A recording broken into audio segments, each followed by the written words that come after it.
Guys wait on, জীবনটা আসলে আছে বেদনা হয়ে গেছে বুঝছো। এই ম্যাথগুলো সাজাচ্ছে শর্ট সিলেবাসের বাইরের, তো জীবনে তো কোনোদিন পড়াই নাই, ঠিক আছে? ম্যাথ পাবো কই থেকে বলো তো? ম্যাথ খুঁজতে খুঁজতে ম্যাথের সংখ্যা হয়ে গেছে এত বেশি, তোমরা আজকে আমাকে গালি দিও না গাইস।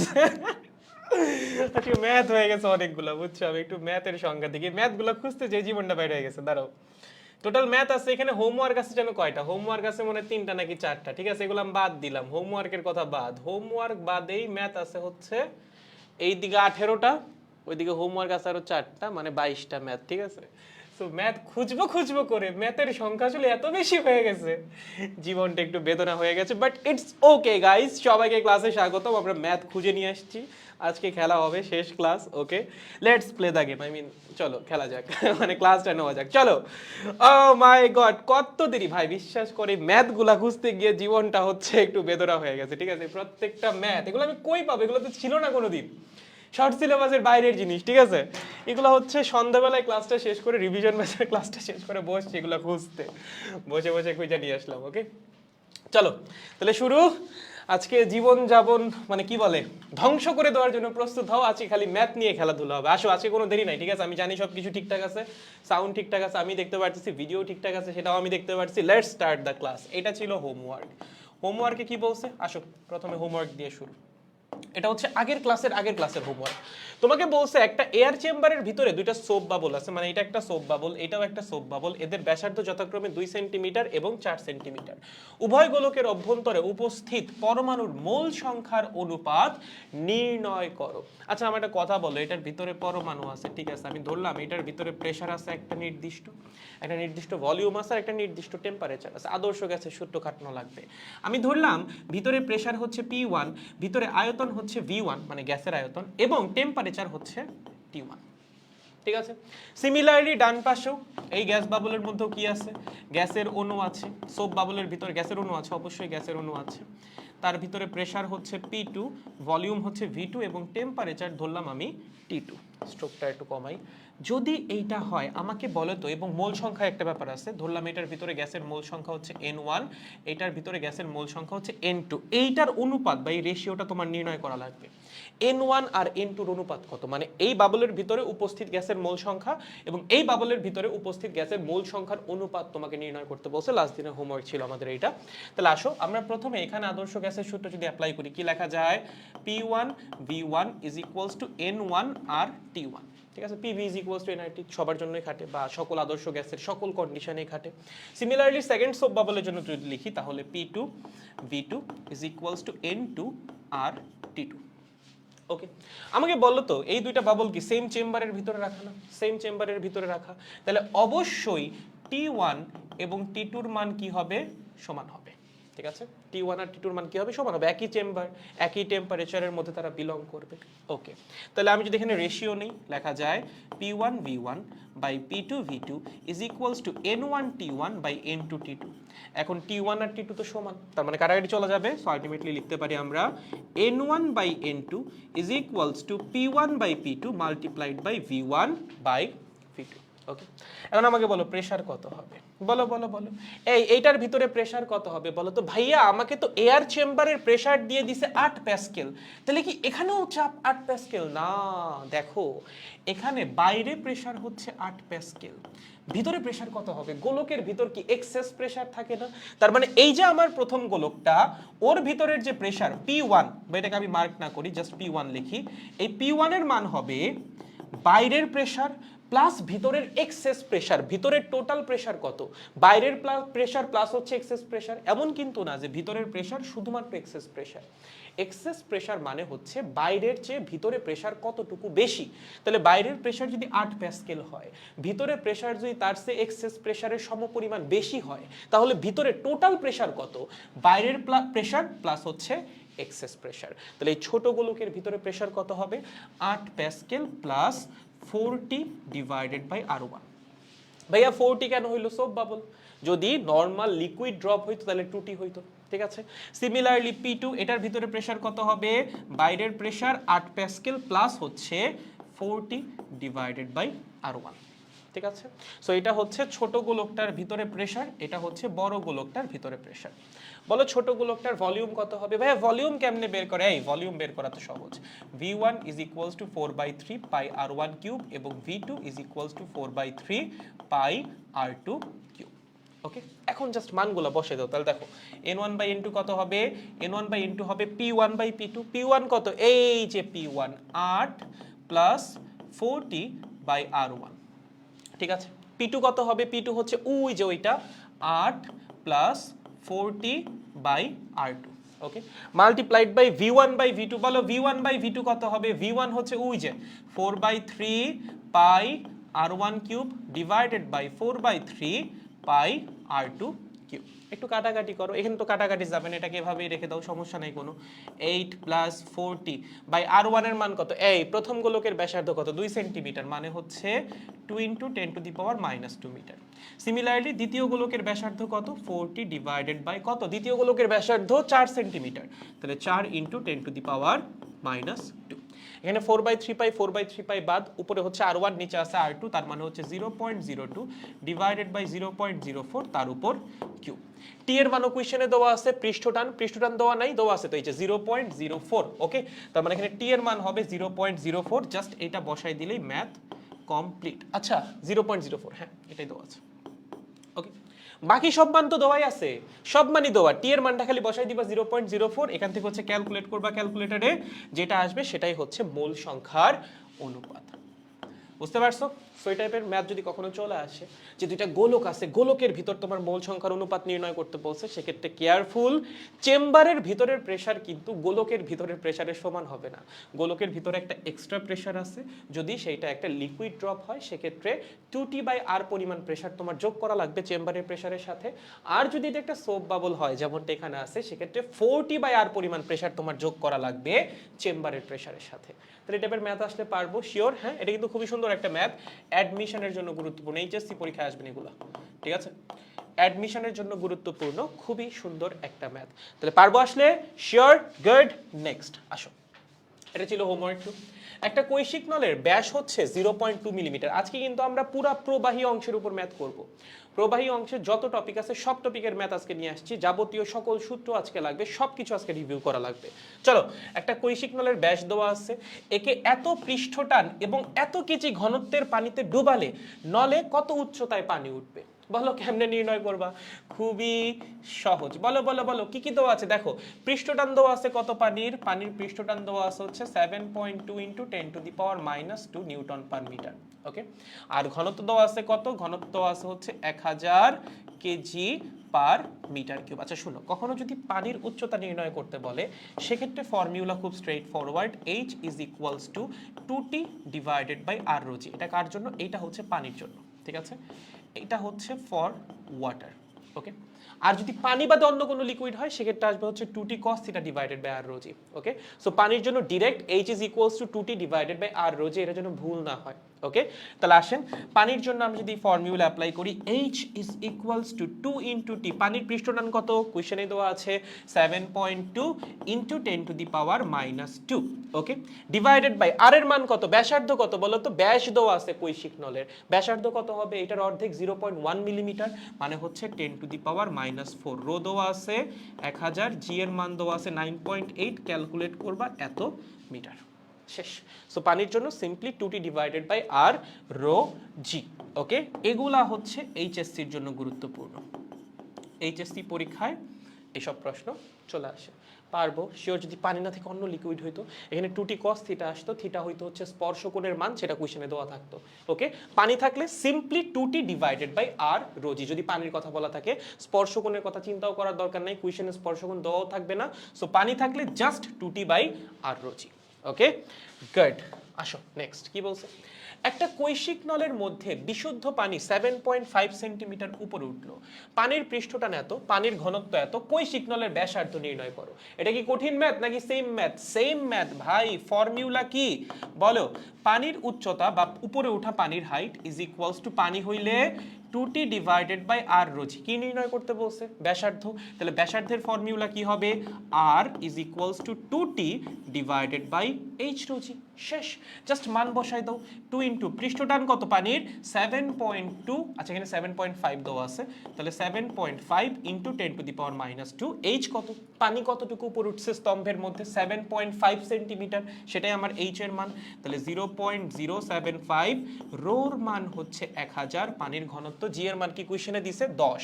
সো কুইশনে যেটা জি এর মান দেওয়া আছে আমরা সেটা ব্যবহার করব, এখান থেকে হচ্ছে আমরা কৈশিক নলের ব্যাসার্ধ পেয়ে যাব। ঠিক আছে, সো খুবই স্ট্রেট ফরওয়ার্ড ম্যাথ। এখানে আমাদের যে ফর্মুলা, সেই ফর্মুলা ইউজ করা লাগবে, এক এক সময় তোমাকে এক একটা বের করতে বলবে, তুমি জাস্ট দেখবা উদ্দীপকে কি কি দেওয়া আছে, ওগুলো বসাই দিবা, যেটা আননোন সেটা বের হয়ে যাবে। সবই কি এরকম সহজ না, এগুলো হচ্ছে গ নাম্বারের জন্য। ঘ নাম্বার আর একটু কমপ্লেক্স ম্যাথ আসবে, অ্যাডমিশন আর একটু কমপ্লেক্স ম্যাথ আসবে। প্রথম যে ম্যাথটা করলাম সেটা অ্যাডমিশনের জন্য, এখন যে ব্যাক টু ব্যাক দুইটা করলাম এগুলো হচ্ছে প্রয়োগমূলক কোয়েশ্চেনের জন্য বা গ নাম্বারের জন্য বা এমসিকিউতে আসতে পারে। ঠিক আছে, আসেন নেক্সট কি বলছে, যে এইটা হচ্ছে একটা সুন্দর প্রশ্ন। ওকে, এইটা একটা সুন্দর প্রশ্ন, কি বলছে দেখো, এটা এইচএসসির জন্য। কিসের জন্য? এইচএসসি। 0.2 মিলিমিটার ব্যাসার্ধের একটা কৈশিক নলকে প্রথম ও দ্বিতীয় তরলে ডোবালে যথাক্রমে 4 ডিগ্রি এবং 140 ডিগ্রি স্পর্শকোণ উৎপন্ন করে। প্রথম এবং দ্বিতীয় তরলের পৃষ্ঠটান যথাক্রমে এত এবং এত। কৈশিক নলে যে পরিমাণ প্রথম তরল উপরে উঠে তা নির্ণয় করো। তার মানে হচ্ছে আমাদের কাছে এরকম একটা কৈশিক নল আছে, ঠিক আছে, তাকে আমরা ধরো প্রথম লিকুইডের মধ্যে ডুবাইছি। সো একটা নির্দিষ্ট পরিমাণ প্রথম লিকুইড উপর উঠছে, এই লেভেল বরাবর থাকার কথা ছিল, বাট দেখা গেছে এতটুকু এক্সট্রা ফ্লুইড উপর উঠছে। ঠিক আছে, এতটুকু হচ্ছে এক্সট্রা এইচ মিটার। তোমাকে এবার হাইট বের করতে বলে নাই, তোমাকে বলে নাই কতটুকু ফ্লুইড উপর উঠছে বা ফ্লুইড কত উচ্চতায় উঠছে, তোমাকে জিজ্ঞাসা করছে কি পরিমাণ ফ্লুইড উপর উঠছে। তার মানে এই যে ফ্লুইডটুকু উপর উঠছে, এই যে অ্যাডিশনাল ফ্লুইডটুকু উপর উঠলো, এইটুকুর ভর তোমার নির্ণয় করতে হবে। কি নির্ণয় করতে হবে? এতটুকুর ভর। This is the question. Okay, তার জন্য আমরা কি করতে পারি, আমরা হচ্ছে প্রথমে যেটা করব, আমরা প্রথমে দেখব প্রথম ফ্লুইড উপরে উঠে কতটুকু, এইটা হচ্ছে ইম্পর্টেন্ট। দেখেন প্রথম ফ্লুইডের ব্যাপারে আমরা কি কি জানি, আমরা প্রথম ফ্লুইডের ব্যাপারে জানি স্পর্শকোণ হচ্ছে 4 ডিগ্রি। কত? 4 ডিগ্রি। আর কি কি জানি, প্রথম ফ্লুইডের পৃষ্ঠটান হচ্ছে কত, 72 ইন্টু 10⁻², হবে এখানে অবশ্যই -2 নিউটন পার মিটার। ঠিক আছে, আর কি দেওয়া আছে, প্রথম ফ্লুইডের ঘনত্ব দেওয়া আছে, দরকার নাই। আর হচ্ছে কৈশিক তলের ব্যাসার্ধ দেওয়া আছে, সেটা হচ্ছে 0.2 মিলিমিটার, মানে হচ্ছে 2 ইন্টু 10⁻⁻4 মিটার। ঠিক আছে, আর একটু যদি খেয়াল করেন আপনি, প্রথম যে ফ্লুইডটা তার দেওয়া আছে হচ্ছে 72 ইন্টু 10⁻², এখান থেকে তাহলে আমরা ঘনত্বটা আসলে অ্যাজাম্পশনই করে নিতে পারি, বা ঘনত্ব আমার না আসলেও কোনো সমস্যা নাই, সামনে হয়তো বা ঘনত্ব আমরা বাদ দিয়ে দিব। কিভাবে আসতেছি, প্রথমে আসো আমরা দেখতে চাই প্রথম ফ্লুইড উপরে উঠে কতটুকু, সেটা কেমনে বের করব, direct formula H is equals two, এবার কি cos থিটা লিখবো নাকি লিখবো না, অবশ্যই লিখবো ভাই, এবার তোমাকে থিটা দিয়ে দিছে, এবার cos থিটা লেখাই লাগবে। যদি পানি হয় এবং থিটার মান দেওয়া না থাকে তখন তুমি direct 2t divided by r rho g দিয়ে ম্যাথ করবা। ঠিক আছে, আর যদি দেওয়া থাকে তাহলে 2t cos theta divided by r rho g. ঠিক আছে, গুড। এখান থেকে কি কি মান তোমার জানা আছে, জানা আছে 2 ইন্টু পৃষ্ঠটানের মান। কেন আমরা প্রথম ফ্লুইডেরটা নির্ণয় করতেছি, সেকেন্ড ফ্লুইড কেন না, কারণ দোয়াই আছে প্রথম ফ্লুইডের ইনফরমেশন এবং চাইছেও তোমার কাছে প্রথম ফ্লুইডের ইনফরমেশন, সো তুমি প্রথম ফ্লুইডেরটাই তো নির্ণয় করবা, তাই না। সেকেন্ড ফ্লুইডেরটা অ্যাডিশনাল, তাহলে 72 ইন্টু 10⁻² ইন্টু cos থিটা, থিটার মান কত 4, ডিভাইডেড বাই আর এর মান কত, আর এর মান হচ্ছে 2 ইন্টু 10⁻⁴, রো এর মান জানি না, জি এর মান 9.8। ঠিক আছে, সো এখান থেকে আমি একটু ক্যালকুলেশনটা করি, এই ক্যালকুলেশনটা তোমাদের কইরা দিই। তাহলে উপরে আসবে কত, উপরে আসবে হচ্ছে 2 ইন্টু 72 ইন্টু 10⁻² মাল্টিপ্লাইড বাই হচ্ছে cos 4। ঠিক আছে, আর নিচে আসবে কত, নিচে আসবে 2 ইন্টু 10⁻⁴ মাল্টিপ্লাইড বাই হচ্ছে 9.8, আসে কত, আসে হচ্ছে 732.9, তার মানে রেজাল্ট আসতেছে 732.9 ডিভাইডেড বাই রো। ওকে, এইটা হচ্ছে এইচ এর মান, এত হাইটের তরল উপর উঠবে। এখন আমার কি লাগবে, আমার লাগবে হচ্ছে এই তরলের ভর, এই তরলের ভর কেমনে নির্ণয় করব।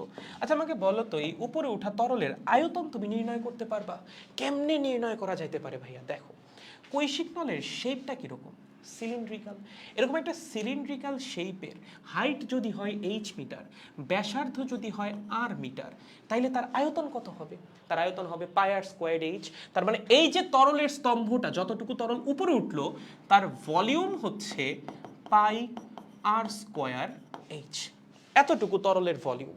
তাহলে এতটুকু তরলের ভলিউম যদি তুমি জানো, তার ভর কত হবে?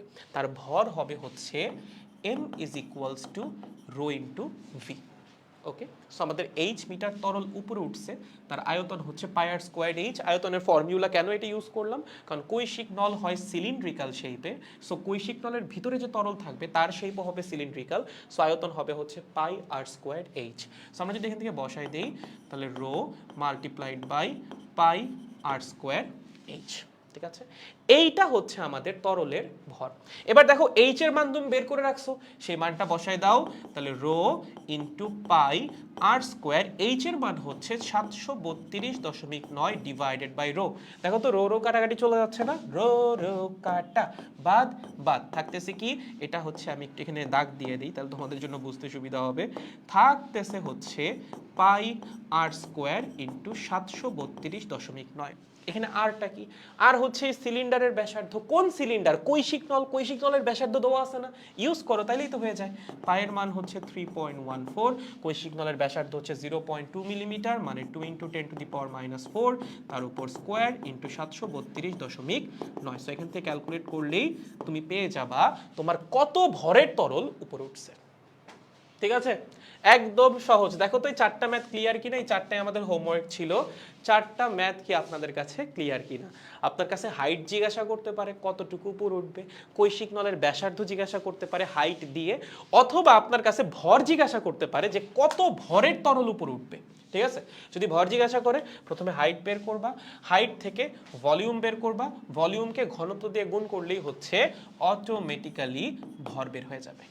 পারবো গাইস? শিওর? দেখো তো এই পর্যন্ত ক্লিয়ার কিনা? এই পর্যন্ত ক্লিয়ার হয়েছে? দেখো দেখো দেখো, সামনে আগে যাব। নমস্কার দাদা, নমস্কার। ক্লিয়ার দাদা, ইজি লাগলো? হ্যাঁ একদম ইজি, আজকের ক্লাস তো খুবই সহজ। তাহলে ম্যাথগুলো বুঝতেছি, সামনে আগে যাই। কারো কোনোটাই কনফিউশন হইলে একটু ম্যাথের মার্ক সহ বইলো যে ভাইয়া এত নাম্বার ম্যাথটা বুঝি নাই, তখন বুঝে দিবনি, সমস্যা নাই কোনো। ঠিক আছে, আসো নেক্সট কি বলছে। ও মাই গড ভাইয়া, এটা আবার কি কোয়েশ্চেন? আরো একটা হোমওয়ার্ক। এ পয়েন্ট এবং বি পয়েন্টের চাপের মধ্যে পার্থক্য নির্ণয় করো। এ পয়েন্ট কোনটা? এই যে এইটা হচ্ছে এ পয়েন্ট। ঠিক আছে, একদম মিনিসকাসের উপরের পয়েন্টটা, মিনিসকাসের যে এক্সাক্ট উপরের পয়েন্টটা সেটা হচ্ছে এ পয়েন্ট, আর এইটা হচ্ছে আমাদের বি পয়েন্ট। ঠিক আছে, কোনটা? এই যে এইটা বি পয়েন্টটা হচ্ছে এইচ মিটার গভীরের একটা পয়েন্ট, মানে এই যে 5 সেন্টিমিটার গভীর। ওকে, তোমাকে বলছে এই দুইটা পয়েন্টের চাপের পার্থক্য নির্ণয় করতে। আচ্ছা খেয়াল করো তো কোন পয়েন্টের চাপ কত হবে। দেখো তুমি যদি এই উপরের পয়েন্টের কথা চিন্তা করো, মিনিসকাসের উপরের পয়েন্টটা, এই পয়েন্টের প্রেসার হবে অ্যাটমসফেরিক প্রেসারের সমান। হ্যাঁ, এখানে কিন্তু আশেপাশে কোনো তরল টরল নাই, এমন না যে এই পাশে তরল আছে ওই পাশে তরল আছে, জাস্ট র্যান্ডমলি এখানে একটা ফ্লুইড উপরে উঠছে, বা একটা কি বলে একটা কৈশিক নলের মধ্যে তুমি নর্মালি ফ্লুইড দিছো, এবং সেই ফ্লুইডের মধ্যে এখানে এমনি একটা মিনিসকাস তৈরি হয়েছে, স্বাভাবিক, কারণ এখানে আসঞ্জন বলের মান সংশক্তি বলের চেয়ে বেশি। সো ফ্লুইড কাচের কাছাকাছি বা কঠিন পদার্থের কাছাকাছি এসে কিছুটা উপরে উঠে যাবে। ওকে, তোমাকে বলছে এই পয়েন্টের প্রেসার আর এই পয়েন্টের প্রেসারের মধ্যে পার্থক্য নির্ণয় করো। আচ্ছা খেয়াল করেন, এই পয়েন্টের প্রেসার হবে হচ্ছে অ্যাটমসফেরিক প্রেসার। এই পয়েন্টের প্রেসার কত হবে? এই পয়েন্টের প্রেসার হবে atmospheric pressure minus 2T divided by R. কত হবে? Minus 2T divided by R. কেন ভাইয়া?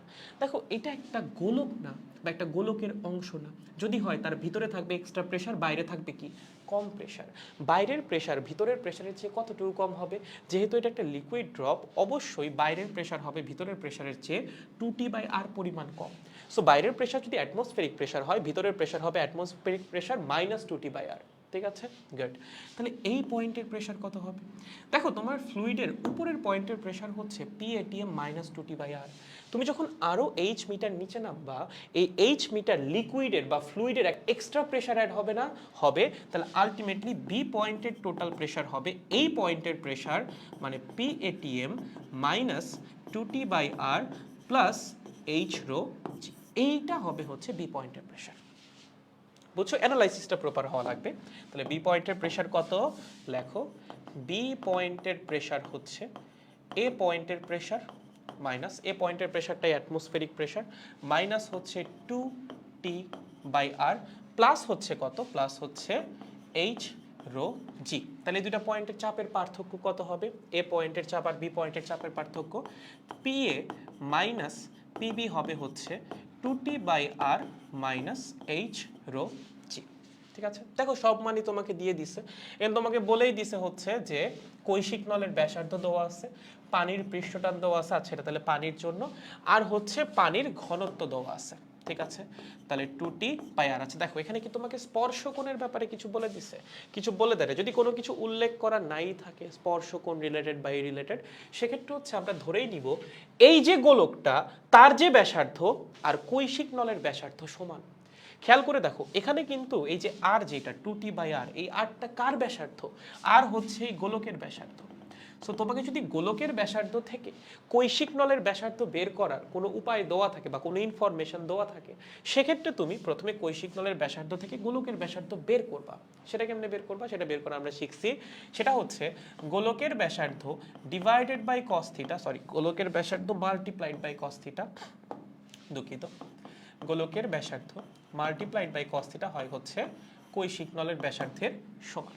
বাট আমাকে এখানে কিছু বলে দিচ্ছে এরকম কিছু, যদি কোনো কিছু উল্লেখ করা না থাকে তাহলে আমরা ধরেই নিব আর ইজ অলমোস্ট ইকুয়ালস টু আর। এটা কখন? যদি কিছু উল্লেখ করা না থাকে, যদি কিছু উল্লেখ করা না থাকে। তুমি যদি বইটা খুলো দেখবা বইয়ের মধ্যে হচ্ছে উল্লেখ টুল্লেখ কিছু করেই দেয় নাই।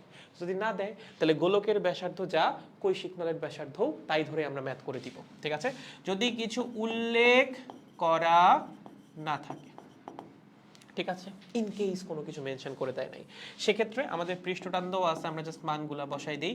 পৃষ্ঠটানের মান কত দেওয়া আছে? দেওয়া আছে হচ্ছে 0.075, বসিয়ে দাও, ডিভাইডেড বাই আর। হওয়া উচিত ছিল কার ব্যাসার্ধ? হওয়া উচিত ছিল এই গোলকটার ব্যাসার্ধ, মানে মিনিস্কাসটা যে গোলকের অংশ সেই গোলকের ব্যাসার্ধ।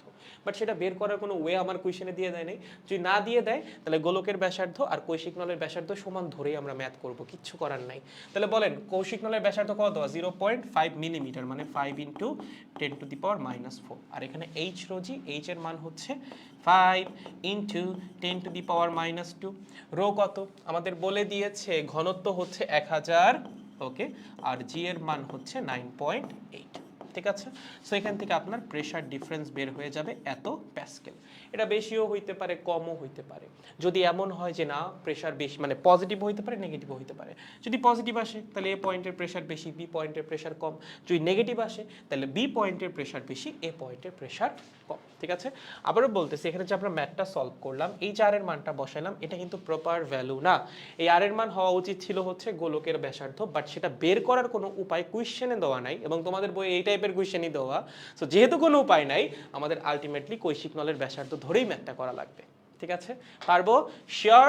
গুড। নেক্সট কি বলছে দেখো, খেয়াল করো। তোমাকে বলছে 200 মিলিমিটার ব্যাসার্ধের একটা ধাতব গোলক, এই যেখান থেকে আবার সান্দ্রবেগ অন্তবেগের ম্যাথ, সান্দ্রবল অন্তবেগের ম্যাথ শুরু হয়েছে। হ্যাঁ, এতক্ষণ ধরে আমরা দেখতেছিলাম কৈশিকতার ম্যাথ, সামনে কৈশিকতার ম্যাথ আরও আসবে, বাট এখন হচ্ছে আবার একটু সান্দ্রবল অন্তবেগ এগুলার ম্যাথ করে নেই। দেখেন কি বলেছে, বলছে 200 মিলিমিটার ব্যাসার্ধের একটা ধাতব গোলক একটা তরলের মধ্যে দিয়ে এত প্রান্তবেগে পড়তেছে, মানে তোমাকে প্রান্তবেগ বা অন্তবেগের মান দিয়ে দিছে। বলছে তরলের সান্দ্রতাঙ্ক বা সান্দ্রতার গুণাঙ্ক এত, তরলের সান্দ্র বল নির্ণয় করো। বলো তো কোন ফর্মুলা অ্যাপ্লাই করবা? Stokes theorem. ভাই, তরলের মধ্যে দিয়ে যখন একটা গোলক পড়বে তখন সান্দ্র বল বের করার জন্য আমরা কার ফর্মুলা অ্যাপ্লাই করব? অবশ্যই স্টোকস থিওরাম।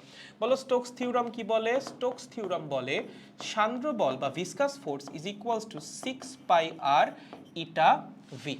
এখানে আর হচ্ছে যেই গোলকটা লিকুইডের মধ্যে দিয়ে পড়তেছে তার ব্যাসার্ধ, এটা হচ্ছে সেই তরলের বা সেই ফ্লুইডের যার মধ্যে দিয়ে গোলকটা পড়তেছে তার সান্দ্রতার গুণাঙ্ক, এবং ভিটা হচ্ছে টার্মিনাল ভেলোসিটি। ঠিক আছে, বা যেই মোমেন্টে সান্দ্র বলটা বের করতেছে ওই মোমেন্টের বেগ। সো আমরা কোন মোমেন্টের সান্দ্র বল বের করতেছি? যখন সে প্রান্ত বেগে পড়তেছে, তাহলে প্রান্ত বেগের মানটাই আমরা এখানে বসাবো। যদি অন্য কোনো বেগের সময় বের করতে বলতো সেই বেগের মানটা আমরা বসাইতাম। ওকে, ঠিক আছে, তাহলে আসো 6 × π, আর এর মান কত? গোলকের ব্যাসার্ধ দেওয়া আছে 200 মিলিমিটার, তার মানে হচ্ছে 0.2 মিটার। ইটা সান্দ্রতার গুণাঙ্ক দেওয়া আছে 3 × 10⁻³ এবং ভি হচ্ছে অন্তবেগ, সেটাও দেওয়া আছে 2.1 × 10⁻²। বসিয়ে জাস্ট ক্যালকুলেশন যত আসবে সেটাই হচ্ছে সান্দ্র বলের মান। ঠিক আছে, পারবো?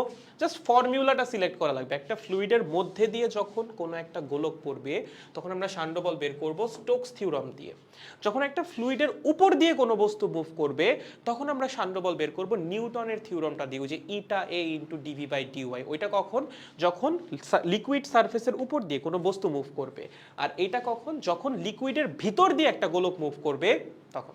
ঠিক আছে, গুড। আসো নেক্সট ম্যাথ কি বলছে। ও মাই গড, রিমি পরীক্ষা করে দেখলো যে 4 মিলিমিটার ব্যাসের একটা লোহার গোলক কেরোসিন তেলে এত প্রান্ত বেগ নিয়ে পড়ে। রিমির ধারণা হলো কেরোসিন অপেক্ষা গ্লিসারিনে প্রান্ত বেগ বেশি হবে। লোহার ঘনত্ব মানে সেই গোলকের ঘনত্ব দিয়ে দিছে, কেরোসিনের ঘনত্ব দিয়ে দিছে, গ্লিসারিনের ঘনত্ব দেওয়া আছে, আর গ্লিসারিনের সান্দ্রতার গুণাঙ্ক দেওয়া আছে। বলছে সান্দ্র বল নির্ণয় করো। কোন কেসে সান্দ্র বল নির্ণয় করতে বলছে? প্রথম কেসে। দেখো রিমি তো অলরেডি দেখতেছে তাই না, একটা গোলক কিসের মধ্যে দিয়ে পড়তেছে? কেরোসিনের মধ্যে দিয়ে পড়তেছে। তার প্রান্ত বেগ সে ক্যালকুলেট করে ফেলছে, আমাদের সান্দ্র বল বের করতে বলছে। তাহলে দেখেন ইনফরমেশন কি কি দেওয়া আছে, ব্যাস দেওয়া আছে, এখান থেকে আমরা ব্যাসার্ধ বের করতে পারি 2 মিলিমিটার বা 2 × 10⁻³ মিটার। ওকে, প্রান্ত বেগের মান দেওয়া আছে, যেই বেগের জন্য আমার সান্দ্র বলটা বের করা লাগবে। যখন প্রান্ত বেগে গতিশীল তখনকার সান্দ্র বল, তার মানে বেগ হবে হচ্ছে 4 × 10⁻² মিটার পার সেকেন্ড। ঠিক আছে, ব্যাসার্ধ দেওয়া আছে, বেগ দেওয়া আছে, আর কি লাগবে? আর লাগবে হচ্ছে সান্দ্রতার গুণাঙ্ক। সান্দ্রতার গুণাঙ্ক তো দেওয়া আছে, কিন্তু দেওয়া আছে গ্লিসারিনেরটা। তোমার লাগবে কারটা? তোমার তো লাগবে কেরোসিনেরটা, কারণ তোমার গোলক পড়তেছে কেরোসিনের মধ্যে। কেরোসিনের সান্দ্রতার গুণাঙ্ক কি দেওয়া আছে? দেওয়া নাই। তাইলে কেমনে করব ভাইয়া? প্রথমে কেরোসিনের সান্দ্রতার গুণাঙ্ক বের করে নিতে হবে। এটা কেমনে বের করব? এইটা বের করার জন্য আমাদের লাগবে অন্তবেগের ফর্মুলা। যদি তোমাদের অন্তবেগের ফর্মুলাটা মনে থাকে, সেটা কি ছিল? v = 2r² ρs minus ρf divided by 9 eta multiplied by g বা 9.8। ঠিক আছে, এটা ছিল অন্তবেগের ফর্মুলা। এখন আমাদের গোলকটা কেরোসিনের মধ্যে এতখানি অন্তবেগ প্রাপ্ত হয়েছে, তাহলে এটা হচ্ছে আমার কেরোসিনের সান্দ্রতার গুণাঙ্ক। অন্তবেগের মান আমি জানি, গোলকের ব্যাসার্ধ আমি জানি, গোলকের ঘনত্ব আমি জানি, এবং কেরোসিনের ঘনত্বও কিন্তু কোয়েশ্চেনে দেওয়া আছে। এই যে কেরোসিনের ঘনত্ব হচ্ছে 800 কেজি/মিটার কিউব। এখান থেকেই ইটার মান বের করা সম্ভব না? কেরোসিনের সান্দ্রতার গুণাঙ্ক অবশ্যই বের করা সম্ভব। সো আমরা কি করব? এখান থেকে ইটার মানটা বের করব 2r² × ρs minus ρf divided by 9v multiplied by g। ঠিক আছে, সব মান দেওয়া আছে, জাস্ট একটু বসাই যাও। যদি আমরা বসাই তাহলে 2 × r এর মান কত রে? এই যে দেখ, r এর মান দেওয়া আছে 2 × 10⁻³ ঠিক আছে, তার উপরে স্কয়ার। রো এসটা কি? যে গোলকটা ফ্লুইডের মধ্যে দিয়ে পড়বে তার ঘনত্ব। গোলকটা লোহা দিয়ে তৈরি, দেখো লোহার ঘনত্ব কোশ্চেনে দেওয়া আছে কত? 7800। কত? 7800। লোহা কার মধ্যে দিয়ে পড়তেছে? কেরোসিনের মধ্যে দিয়ে। কেরোসিনের ঘনত্ব কত দেওয়া আছে? 800। তাহলে এটা হচ্ছে আমাদের fluid density 800 divided by 9 into অন্তবেগের মান কত? ওই যে 4 × 10⁻²। তাহলে 4 × 10⁻², আর জি এর মান হচ্ছে 9.8। এখান থেকে ক্যালকুলেশন করলে তুমি কি পাবা? কেরোসিনের সান্দ্রতার গুণাঙ্ক পেয়ে যাবা। পেয়ে গেছো সান্দ্রতার গুণাঙ্ক, তার মানে এখানে আমরা সান্দ্রতার গুণাঙ্ক পেয়ে যাচ্ছি অন্তবেগের ফর্মুলা থেকে। যে ওখান থেকে আমরা পাবো সান্দ্রতার গুণাঙ্ক। তাহলে বলো এবার সান্দ্র বল কত হবে? সান্দ্র বল হবে Fv = 6πr ইটা v। সব মান এখন আমরা জানি, তাহলে 6π, আর এর মান হচ্ছে 2 × 10⁻³ ভাইয়া ইটা, এই যে এটা বের করছো, এইটা এখানে এসে বসবে, মাল্টিপ্লাইড বাই ভি এর মান কত? ভি হচ্ছে 4 × 10⁻²। ঠিক আছে, বসিয়ে জাস্ট গুণ করে দিলেই কি হবে? সান্দ্র বলের মানটা বের হয়ে যাবে। তাহলে এতটুকু ক্যালকুলেশন কিন্তু আমাদের করে ফেলা লাগবে। এখান থেকে আমরা ইটার মানটা বের করে ফেলবো ক্যালকুলেট করে, দেন ইটার মানটা এই ফর্মুলার মধ্যে বা স্টোকস থিওরামের মধ্যে বসাই দিব। বসাই দিলেই আমাদের সান্দ্র বলের মান বের হয়ে যাবে। পারবা? শিওর? একদম সহজ ম্যাথ, ভুল করা যাবে না কিন্তু। ঠিক আছে, দেখো এই ম্যাথের আর একটা পার্ট আছে, সেটা হচ্ছে উদ্দীপকের তথ্যের ভিত্তিতে রিমির ধারণা সঠিক কিনা। আচ্ছা, রিমি কি বলছে? রিমি বলছে কেরোসিন অপেক্ষা গ্লিসারিনে গোলকটার প্রান্ত বেগ বেশি হবে। দেখো আমার কেরোসিনের প্রান্ত বেগের মান তো দেওয়াই আছে 4 × 10⁻²। তাহলে আমরা একটা কাজ করি, এই লোহার গোলকটা গ্লিসারিনের মধ্যে ফেললে প্রান্ত বেগ কত হবে সেটা বের করি, তারপর দুটাকে কম্পেয়ার করলে আমরা বলতে পারবো রিমির মতামত কি সঠিক নাকি ভুল। তাহলে আসেন আমরা এবার কি করব? আমরা গ্লিসারিনে প্রান্ত বেগ বের করব। কেরোসিনের প্রান্তবেগটা দেওয়া ছিল, আমরা কি করব, গ্লিসারিনে প্রান্তবেগ নির্ণয় করব। ঠিক আছে, ওকে। গ্লিসারিনের প্রান্তবেগ কত হবে? একই formula, 2r² rho s minus rho f divided by 9 eta multiplied by g। ওকে, গোলক তো আগেরটাই আছে, তার মানে ব্যাসার্ধ চেঞ্জ হয় নাই। ব্যাসার্ধ কত? ব্যাসার্ধ হচ্ছে 2 মিলিমিটার, ব্যাস তো আছে 4 মিলিমিটার, সো ব্যাসার্ধ 2 মিলিমিটার, তাহলে 2 × 10⁻³ তার উপর squared. Rho S minus rho F কত হবে?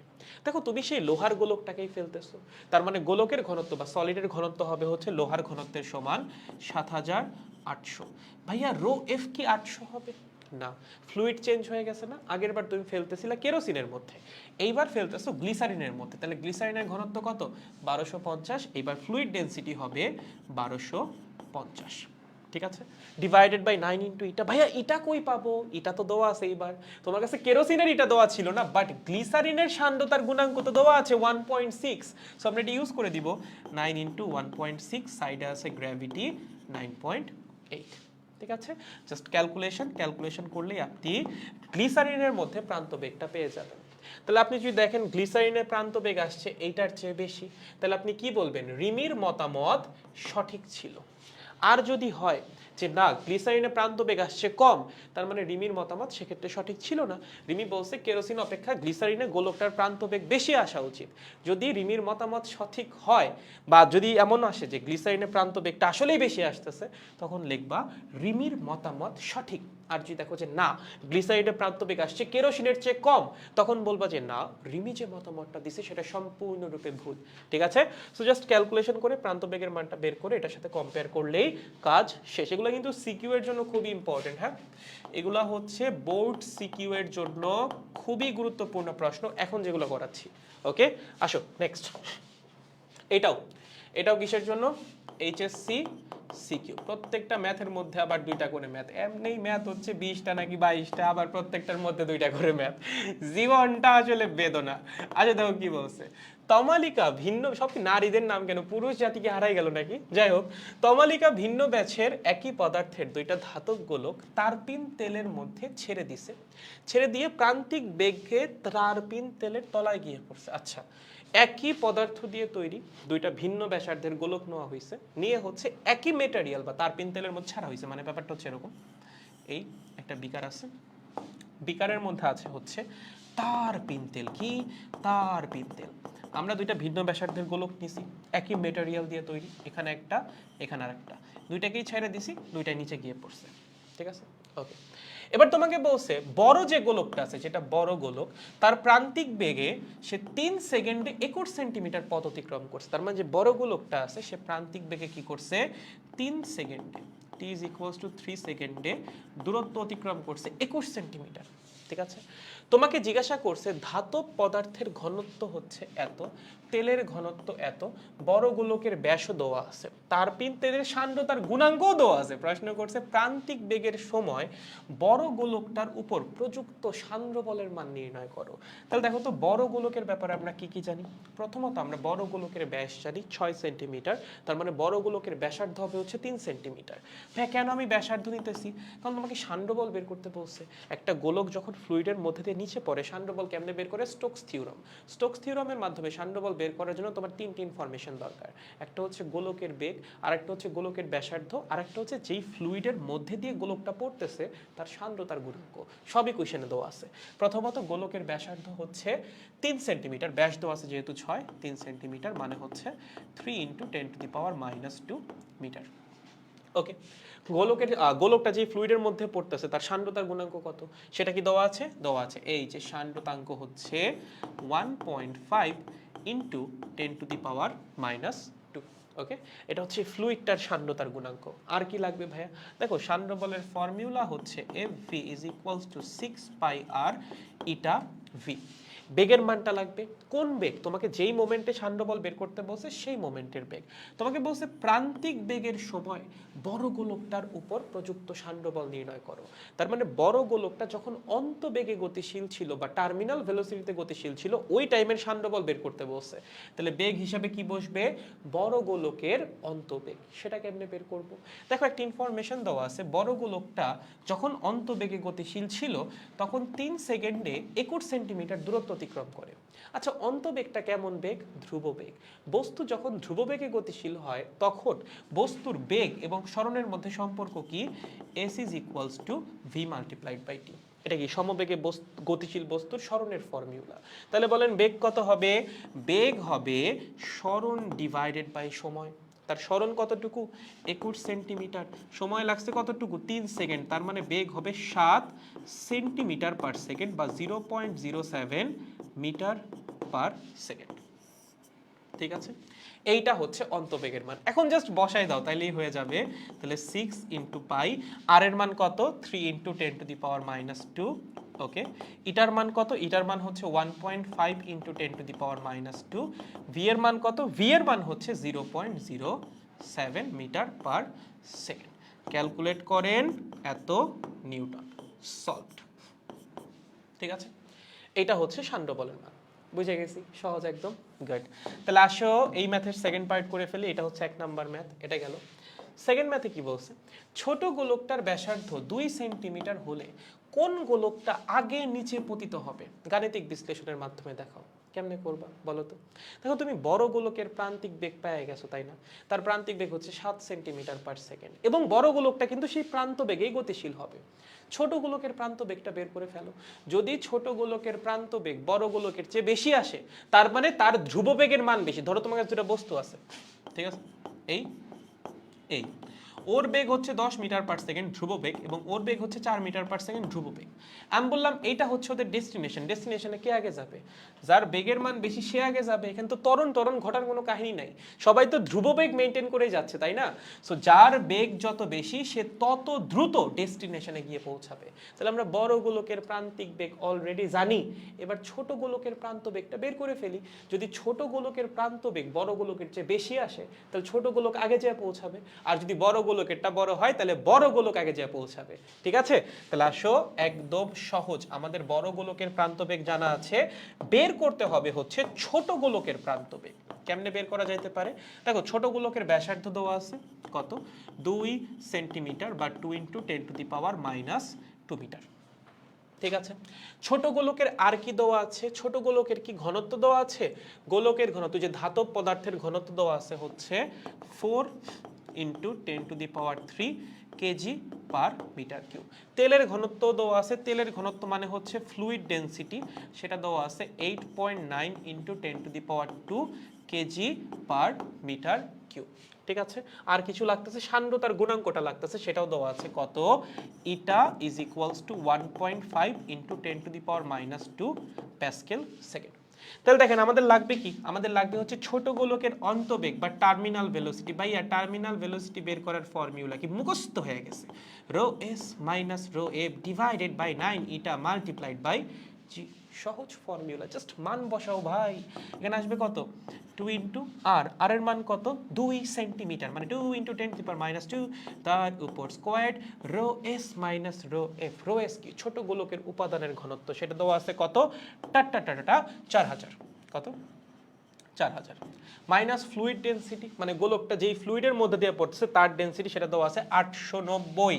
কত? 890 ডিভাইডেড বাই 9 ইন্টু ইটা সান্দ্রতার গুণাঙ্ক, সেটা কত দেওয়া আছে?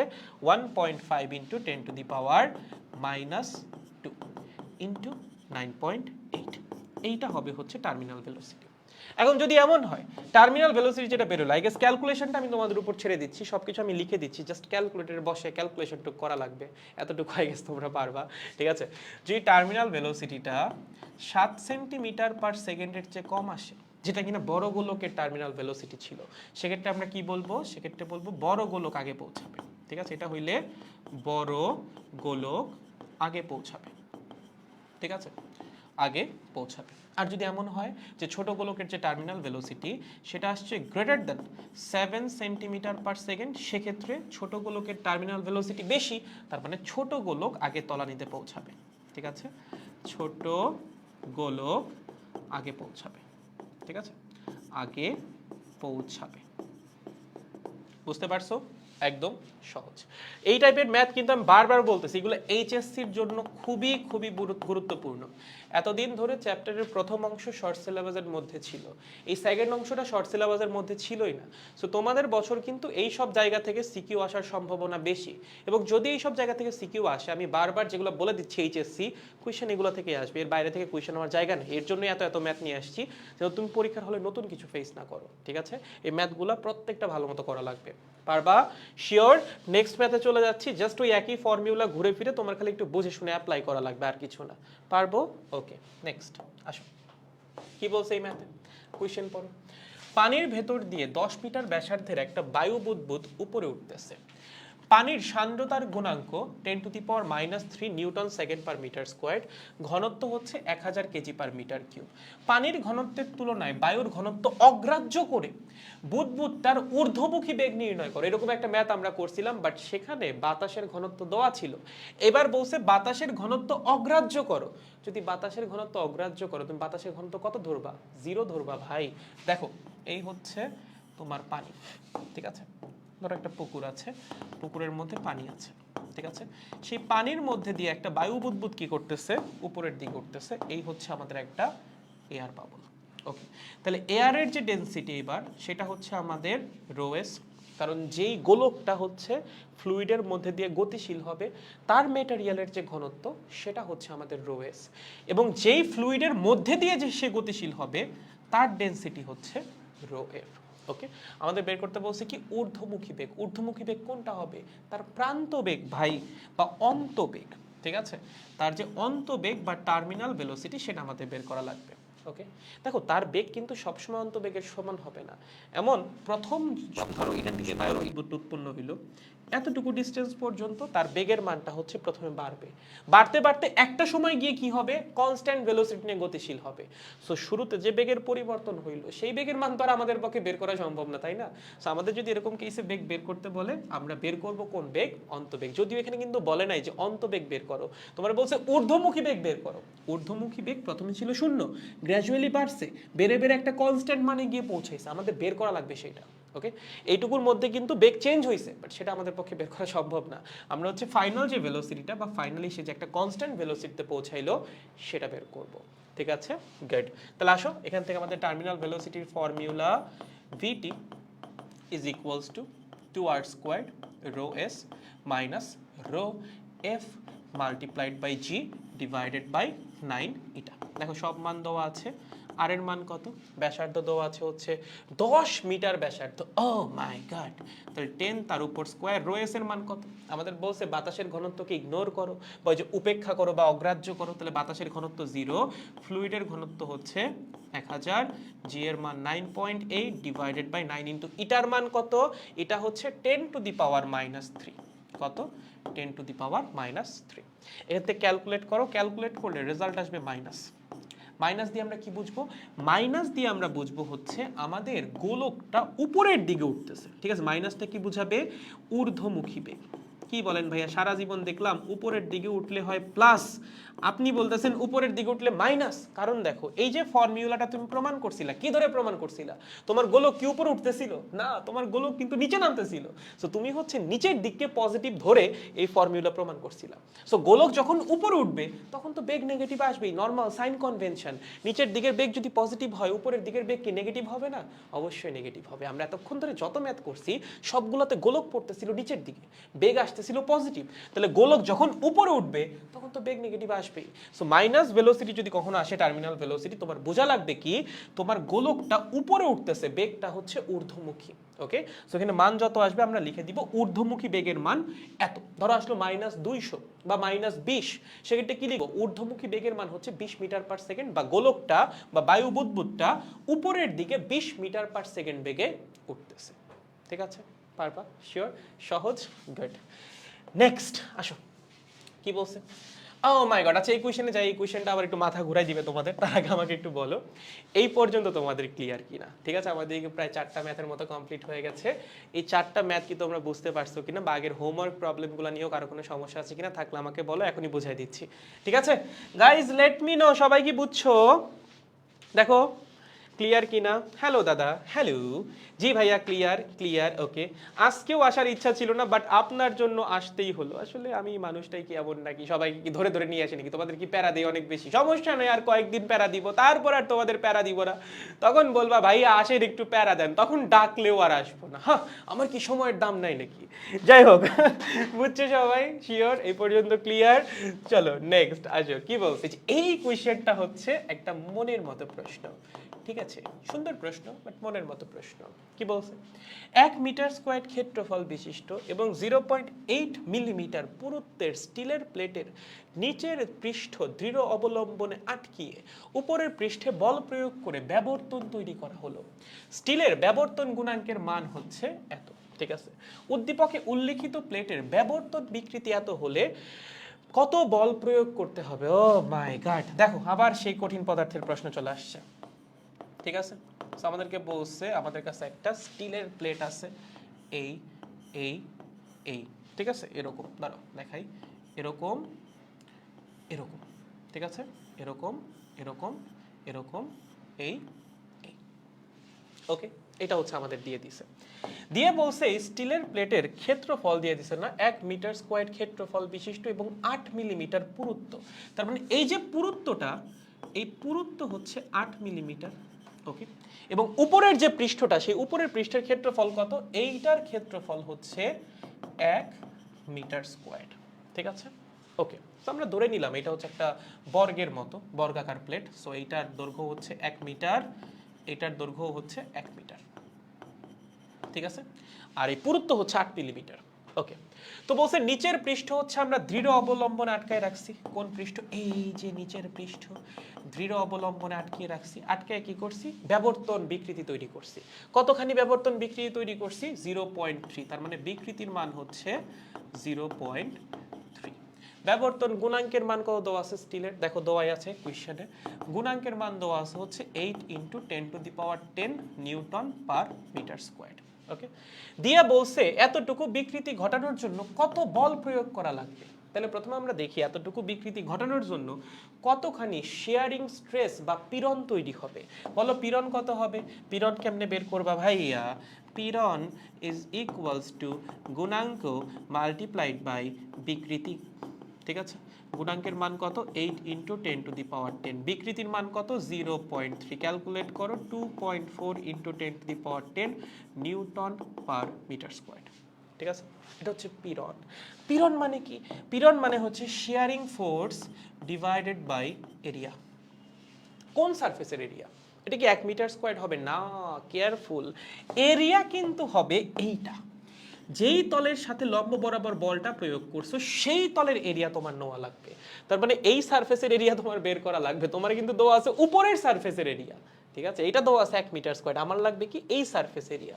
সেটা বের করার জন্যই হচ্ছে আমরা ধরে নিয়েছি যে এই যে সারফেসটা, এটা একটা বর্গাকার সারফেস, ওর ক্ষেত্রফল যদি 1 মিটার স্কয়ার হয়, ওর দৈর্ঘ্য 1 মিটার, প্রস্থ 1 মিটার, আর পুরুত্ব তো দেওয়া আছে 8 মিলিমিটার। তাহলে বলো তো এই সারফেসের এরিয়া কত হবে, এই সারফেসের একটা বাহুর দৈর্ঘ্য 1 মিটার আর একটা বাহুর দৈর্ঘ্য 8 মিলিমিটার, তাহলে 1 × 8 × 10⁻³ দ্যাট মিন্স 8 × 10⁻³ মিটার স্কয়ার। এইটা হচ্ছে এরিয়া, ওকে। তাহলে বলেন বল ডিভাইডেড বাই ক্ষেত্রফল মানে হচ্ছে পীড়ন, ওকে। আমার লাগবে কি বলের মান, তাহলে বল হবে হচ্ছে পীড়ন মাল্টিপ্লাইড বাই এরিয়া, ওকে। পীড়নের মান এই যে বের করছি 2.4 × 10⁻10, ওকে। এবং এরিয়ার মান কত, এই তলের ক্ষেত্রফল কত, 8 × 10⁻³ ঠিক আছে। সো কিন্তু জাস্ট ক্যালকুলেট করা লাগবে, কত আসবে বলো, 16 আর 4টা হচ্ছে 32, মানে 19.2 × 10⁻7 বা 1.92 × 10⁻8 নিউটন। ক্লিয়ার, একদম সহজ। ঠিক আছে, পারবো, কারো কোনো কনফিউশন নাই, ওকে গুড। এবার সেকেন্ড কোয়েশ্চেনটায় আসো। সেকেন্ড কোয়েশ্চেনে বলছে প্লেটটাকে এত সান্দ্রতার গুণাঙ্ক বিশিষ্ট তরলের 2 মিলিমিটার পুরু স্তরের উপর দিয়ে স্থাপন করে, আচ্ছা 2 মিলিমিটার পুরু স্তরের উপর স্থাপন করে 500 মিটার পার সেকেন্ড বেগে গতিশীল করতে সমান পরিমাণ বল প্রয়োগ করতে হবে কিনা মতামত দাও। এইটা হচ্ছে প্রশ্ন, ঠিক আছে? দেখো এটা পুরো একটা পিওর সৃজনশীল। প্রথম যে কোয়েশ্চেনটা সেটা দিবে গ নাম্বারে, সেকেন্ড যে কোয়েশ্চেনটা সেটা দিবে হচ্ছে ঘ নাম্বারে, একদম প্রপার একটা সৃজনশীল। তাহলে দেখো এখান থেকে কোয়েশ্চেন কেমনে সলভ করবা, 2 নাম্বারটা বুঝো তোমার কি বলছে। এবার প্লেটটাকে তুমি একটা ফ্লুইডের উপরে রাখছো, ঠিক আছে? ধরো আমাদের কাছে এখানে হচ্ছে একটা সারফেস আছে, ঠিক আছে? এই হচ্ছে সারফেস, তার উপর রাখা আছে হচ্ছে ওই প্লেটটা। কোন প্লেটটা? ওই যে একটু আগে যেটা দেখলাম ওই প্লেটটা। এই হচ্ছে সেই প্লেট, ঠিক আছে? প্লেটটা রাখা আছে কিসের উপরে? সারফেসের উপরে না, সারফেসের উপর আছে ফ্লুইড, তার উপর আছে হচ্ছে প্লেট। ওকে ভাইয়া, ফ্লুইডের পুরুত্ব কত? ভাই যে এইটুকু দূরত্ব কত? এইটুকু দূরত্ব দেওয়া আছে হচ্ছে 2 মিলিমিটার, ঠিক আছে? 2 মিলিমিটার পুরু ফ্লুইডের স্তর। ওকে, আর আমি ওটাকে গতিশীল করতে চাচ্ছি কত বেগে? আমি ওকে গতিশীল করতে চাচ্ছি কত বেগে যেন? 500 মিটার পার সেকেন্ড বেগে। 500 মিটার পার সেকেন্ড বেগে। প্রশ্ন হচ্ছে তার জন্য কতখানি বল প্রয়োগ করা লাগবে? কি করবা বলো তো? দেখো যখন তুমি ওকে গতিশীল করতে যাবা তখন বিপরীত দিকে কাজ করবে সান্দ্র বল, ঠিক আছে? Viscous force FV. যদি সমপরিমাণ বল তুমি সামনের দিকে দিতে পারো, সান্দ্র বলের সমপরিমাণ বল, তাইলে এই বস্তুটা 500 মিটার পার সেকেন্ড বেগে গতিশীল হবে, ঠিক আছে? তাহলে এখানে বলের মান কত হওয়া লাগবে খেয়াল করে দেখেন। এখানে কি ভাইয়া আমরা 6 পাই আর ইটা ভি অ্যাপ্লাই করব? অবশ্যই না। 6 পাই আর ইটা ভি সান্দ্র বল আমরা কখন বের করি? যখন আমার একটা গোলক বা একটা বস্তু ফ্লুইডের ভিতর দিয়ে গতিশীল হয়। বস্তু যদি ফ্লুইডের সারফেস দিয়ে গতিশীল হয় তখন সান্দ্র বল বের করার ফর্মুলা কি? Newton's law. সেটা হচ্ছে eta into A multiplied by dv by dy, ঠিক আছে? দেখো এখানে ইটা দেওয়া আছে তরলের সান্দ্রতার সহগ, সেটা হচ্ছে 8.5 newton second per metre square বা প্যাসকেল সেকেন্ড, ঠিক আছে? 8.5। এরিয়া কত হবে? এরিয়া হচ্ছে কন্ট্যাক্ট এরিয়া, মানে হচ্ছে এই যে আমার প্লেটটা, সেই প্লেটের সাথে কতটুকু এরিয়া জুড়ে ফ্লুইডটা কানেক্টেড। তাহলে ধরো আমার প্লেটটা যদি দেখতে এরকম হয়, ধরো আমি যদি এইভাবে আঁকি, এই, ঠিক আছে? এই, ওকে, আমি ধরো নিচের দিকে আঁকলাম, হ্যাঁ? এই হচ্ছে আমার প্লেট, এই নিচের দিকে আঁকতেছি, বুঝছো? এই, এই, ঠিক আছে? এইটা হচ্ছে প্লেট। ওকে, বুঝতেছো কিনা? এইটা হচ্ছে প্লেটের একটা সারফেস, এইটা, ঠিক আছে? এইটা হচ্ছে প্লেটটার আর একটা সারফেস, এটা, ঠিক আছে? আর এই যে নিচের যে সারফেসটা আছে মানে হচ্ছে এইটা, আমরা রাখতেছি যে এই জিনিসটা, এটা হচ্ছে বাম পাশের সারফেসটা, এটা হচ্ছে ডান পাশের সারফেসটা, যে এইটা হচ্ছে নিচের সারফেসটা। এই সারফেসটা হচ্ছে আমার ফ্লুইডের সাথে কানেক্টেড। তাহলে আমার লাগবে কি? আমার লাগবে এই সারফেস এরিয়াটা। কোন সারফেস এরিয়া? এই সারফেস এরিয়া। এই সারফেস এরিয়াটা হচ্ছে ফ্লুইডের সাথে কানেক্টেড। এই সারফেস এরিয়া কত? এই সারফেস এরিয়া তো 1 মিটার স্কয়ার, কোয়েশ্চেনেই দেওয়া ছিল, তাই না? একটু আগে ম্যাথ করে আসলাম। এই সারফেস এরিয়া হচ্ছে 1 মিটার স্কয়ার। ওকে, তার মানে ফ্লুইডের সংস্পর্শে থাকা এরিয়ার মানও আমরা জানি, সেটা হচ্ছে 1। এবার লাগবে dv by dy. Dv by dy কে আপনি বের করবো। দেখো যখন তুমি বস্তুটাকে 500 মিটার পার সেকেন্ড বেগে গতিশীল করতে যাবা তখন সে তার সংস্পর্শে থাকা ফ্লুইডকে নিয়েই গতিশীল হতে যাবে সান্দ্র বলের জন্য। তো দেখা যাবে এই বস্তু যদি 500 মিটার পার সেকেন্ড বেগে গতিশীল হয়, বস্তুর সংস্পর্শে থাকা ফ্লুইডও 500 মিটার পার সেকেন্ড বেগে গতিশীল হবে। আর ফ্লুইডের নিচের লেয়ারের বেগ আমরা সবসময় কত ধরি? আমরা সবসময় ধরি নিচের লেয়ারের বেগ হচ্ছে 0। উপরের লেয়ারের বেগ কত? 500। কেন? কারণ বস্তু যখন 500 মিটার পার সেকেন্ড বেগে গতিশীল হবে, বস্তু তার সংস্পর্শে থাকা ফ্লুইডকেও 500 মিটার পার সেকেন্ড বেগেই গতিশীল করবে। তাহলে এই উপরের লেয়ার আর নিচের লেয়ারের বেগের পার্থক্য কত?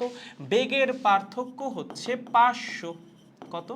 500। এটাকে ডিভি দিয়ে প্রকাশ করা উচিত না, এটাকে ডেল ভি দ্বারা প্রকাশ করা উচিত, কারণ বেগের পার্থক্য অনেক বেশি। একই সাথে এই দুইটা লেয়ারের মধ্যবর্তী দূরত্ব কত?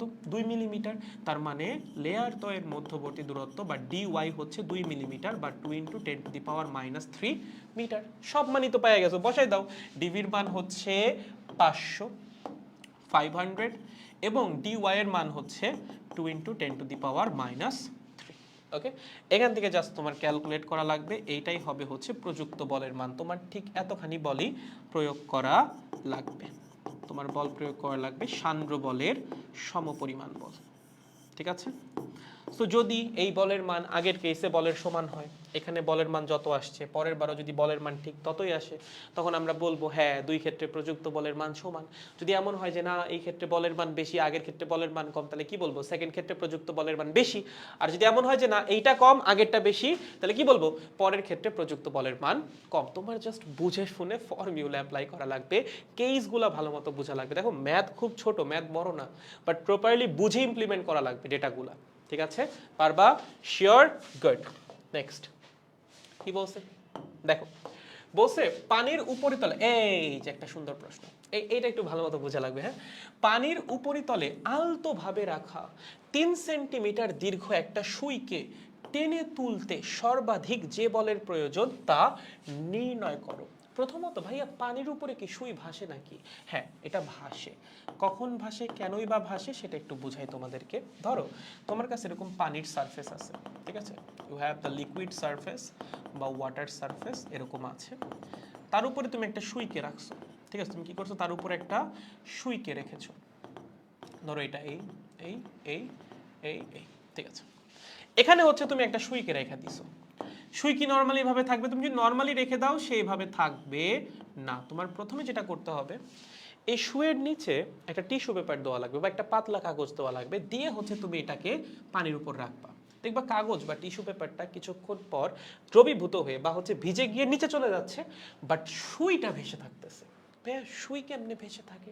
তুমি যদি একটু ভালো মতো খেয়াল করো, একদম যদি ধরো আমি যদি 2D একটা ছবি আঁকি, এই ধরো পানির লেয়ার এবং এই পয়েন্টটায় ধরো সুই আছে, তুমি দেখবা পানির লেয়ার এখানে কিছুটা নেমে গেছে, এরকম হয়ে গেছে। ঠিক আছে, যে জায়গাটায় সুই থাকবে সেখানে পানির লেয়ারটা কিছুটা নেমে যাবে। পানির লেয়ার যেখানে নেমে যাবে সেই লেয়ারের স্পর্শক বরাবর তৈরি হবে পৃষ্ঠটান। পানিতে কি পৃষ্ঠটান আছে না? অবশ্যই পৃষ্ঠটান আছে। পৃষ্ঠটান কি চাপে? এরিয়া কমাইতে। তুমি একবার চিন্তা করে দেখো তো, যদি এইটা এরকম না বাঁকাইতো, সুই আসার কারণে এই জায়গার এরিয়াটা বাঁকাই গেছে, যদি না বাঁকাইতো এইটুকুর এরিয়া কম থাকতো না বেশি থাকতো? বলো তো এইটার এরিয়া বেশি নাকি এতটুকুর এরিয়া বেশি? অবশ্যই যখন বাঁকাইছে তখন এরিয়া বড় হয়ে গেছে। ঠিক আছে, তুমি চিন্তা করে দেখো, ধরো একটা কাগজ নিই আমি, ধরো আমি হচ্ছে এই পয়েন্ট আর এই পয়েন্ট, যদি কাগজ প্লেন ভাবে থাকে এতটুকু জায়গা কভার করার জন্য আমার এতটুকু কাগজ হইলেই হচ্ছে, এখান থেকে এই পর্যন্ত কাগজ হইলেই হচ্ছে। বাট যদি এইটাই আমি বাঁকাই দেই, তাহলে দেখো এতটুকু জায়গা কভার করার জন্য আমার পুরো কাগজটাই লাগতেছে। ঠিক আছে, তার মানে অবশ্যই বাঁকা অবস্থায় এরিয়া বেশি, সোজা অবস্থায় এতটুকু অংশের এরিয়া কি হবে? কম হবে। ঠিক আছে, তারপর যখন আমি সুইটাকে ডুবাচ্ছি এখানকার এরিয়া বাইরে যেতেছে। সুইটাকে যখন আমি ডুবাবো পানির সারফেসের মধ্যে বা পানির সারফেসের উপর রাখবো, ওর ভরের জন্য পানির সারফেস কিছুটা নিচে নেমে আসবে, এরিয়া কিছুটা বাইরে যাবে। পৃষ্ঠটান কি এটা পছন্দ করবে না? পৃষ্ঠটান চাবে টাইনা জিনিসটাকে সোজা করতে। সো এই বরাবর হচ্ছে বল তৈরি হবে। দেখো তো এই বলের দুইটা উপাংশ আছে, একটা উপাংশ হচ্ছে এই দিক বরাবর আর একটা এই দিক বরাবর। সিমিলারলি এই বলের একটা উপাংশ এই দিক বরাবর আর একটা এই দিক বরাবর। এই দুই দিকের উপাংশ ক্যান্সেল আউট হয়ে যাবে, উপরের দিকে যে উপাংশটা সেইটা হচ্ছে সুইয়ের ওজনকে প্রশমিত করে ওকে ভাষায় রাখবে। বুঝছো? এইভাবে হচ্ছে পানির মধ্যে সুই ভেসে থাকে। এখন কথা হচ্ছে এই সুইটাকে আমি পানি থেকে উপরে তুলতে চাই, তার জন্য আমার কতখানি বল প্রয়োগ করা লাগবে? ধরো এখানে একটা বস্তু আছে, ঠিক আছে, এখানে একটা বস্তু রাখা আছে, তাকে আমি উপরের দিকে উঠাইতে চাই, আমার অ্যাটলিস্ট কতখানি বল প্রয়োগ করা লাগবে বা কতটুকু বল প্রয়োগ করলে সে উঠবে? এমজি পরিমাণ বল প্রয়োগ করলে, এমজি পরিমাণ বল যদি আমি প্রয়োগ করি ওকে সমবেগে খুব সুন্দর মতো উঠানো সম্ভব। তার মানে পানির সারফেসের উপর সুইটা রাখা আছে, তাকে যদি আমি এখান থেকে উঠাইতে চাই আমার এমজি পরিমাণ বল প্রয়োগ করা লাগবে। কিন্তু এই এমজি পরিমাণ বলের মান আমি কেমনে বের করবো? আমাকে তো সুইয়ের ভরই দেওয়া নাই। সুইয়ের ভর দেওয়া আছে? অবশ্যই দেওয়া নাই। তাহলে কেমনে বের করবা? দেখো এই এমজিকে প্রশমিত করতেছে কে কেসে? যদি এমজির এগেইনস্টে কোনো বল না থাকতো তাহলে অবশ্যই সুই পানির নিচে চলে যেত এমজির প্রভাবে বা ওজনের প্রভাবে। কেউ একজন তো সুইয়ের এই ওজনকে প্রশমিত করতেছে, যার জন্য সুই নিচে যাইতে পারতেছে না। কে করতেছে? পৃষ্ঠটানজনিত বল। তার মানে এখানে তৈরি হওয়া পৃষ্ঠটানজনিত বল অবশ্যই সুইয়ের ওজনের সমান, তাই না? পৃষ্ঠটানের জন্য এখানে যতখানি বল তৈরি হবে সেটা অবশ্যই কার সমান? সুইয়ের ওজনের সমান। পৃষ্ঠটানের জন্য বল তৈরি হবে উপরের দিকে এবং সুইয়ের ওজন কাজ করবে নিচের দিকে, একজন আরেকজনকে প্রশমিত করবে এবং আলটিমেটলি সুইটা ভেসে থাকবে। আমি যদি এই সুইকে উঠাইতে চাই আমার কতখানি বল প্রয়োগ করা লাগবে? সুইয়ের ওজনের সমান পরিমাণ। বাট সুইয়ের ভর তো আমার জানা নাই, তাহলে আমি একটা কাজ করি, পৃষ্ঠটানের জন্য এখানে কতখানি বল তৈরি হবে সেটা বের করি, সেটাই তো সুইয়ের ওজনের সমান, এবং ততখানি বল প্রয়োগ করলে তো সুইকে উপরে উঠানো যাচ্ছে। তাহলে ভাইয়া পৃষ্ঠটানের জন্য কতখানি বল তৈরি হবে? দেখো বল তৈরি হবে কোন কোন জায়গায়। বল তৈরি হবে এই বরাবর, বল বল এই বরাবরও কিন্তু তৈরি হবে। বল কিন্তু একদিকে তৈরি হবে না, বল তৈরি হবে দুই দিকে। দেখো সুই এখানে লিকুইড সারফেসের সাথে দুই জায়গায় কানেক্টেড। একটা হচ্ছে বাম দিকে, বাম দিকেও সারফেসের সাথে কানেক্টেড, সে কিন্তু ডান দিকেও সারফেসের সাথে কানেক্টেড। সো বল বাম দিকেও তৈরি হবে, বল ডান দিকেও তৈরি হবে। ওকে, এই বরাবর force force force, similarly force force force. বুঝতে পারছো? ওকে, তাহলে বলো আমার বের করা লাগবে হচ্ছে পৃষ্ঠটানজনিত বল। পৃষ্ঠটানের ফর্মুলা কি? পৃষ্ঠটান ইজ ইকুয়ালস টু পৃষ্ঠটানজনিত বল ডিভাইডেড বাই কতটা দৈর্ঘ্য জুড়ে পৃষ্ঠটান কাজ করছে। এখানে পৃষ্ঠটান বা পৃষ্ঠটানজনিত বল কতটা দৈর্ঘ্য জুড়ে কাজ করছে? সুয়ের সমান পরিমাণ দৈর্ঘ্য জুড়ে। আমি ধরলাম সুয়ের দৈর্ঘ্য এল, কি ধরলাম? সুয়ের দৈর্ঘ্য হচ্ছে এল। তাহলে বল কতটা দৈর্ঘ্য জুড়ে কাজ করছে? বল কাজ করছে 12 পরিমাণ দৈর্ঘ্য জুড়ে। কি বলেন ভাইয়া 12 পরিমাণ দৈর্ঘ্য? ইয়েস, এই পাশে এল পরিমাণ দৈর্ঘ্য জুড়ে বল কাজ করছে। সিমিলারলি এই পাশেও কিন্তু এল পরিমাণ দৈর্ঘ্য জুড়ে বল কাজ করছে। তাহলে এই যে পৃষ্ঠটানজনিত বল সুয়ের উপর কাজ করছে কতখানি দৈর্ঘ্য জুড়ে? এই পাশে সুয়ের সমান পরিমাণ দৈর্ঘ্য জুড়ে, এই পাশেও সুয়ের সমান পরিমাণ দৈর্ঘ্য জুড়ে। তার মানে বল কাজ করছে 12 পরিমাণ দৈর্ঘ্য জুড়ে, যেখানে এল হচ্ছে সুয়ের দৈর্ঘ্য। বুঝতে পারছো? সহজ একদম, ভেরি গুড। তাহলে বলের মান কত হবে? Ft ইজ ইকুয়ালস টু পৃষ্ঠটান মাল্টিপ্লাইড বাই টুয়াইস এল। ঠিক আছে, পৃষ্ঠটানের মান কত দেওয়া আছে? 72 ইন্টু 10 টু দি পাওয়ার -3 হবে এখানে, -3 মাল্টিপ্লাইড বাই 2 ইন্টু সুয়ের দৈর্ঘ্য কত? ওই যে 3 সেন্টিমিটার দীর্ঘ, তার মানে 0.03।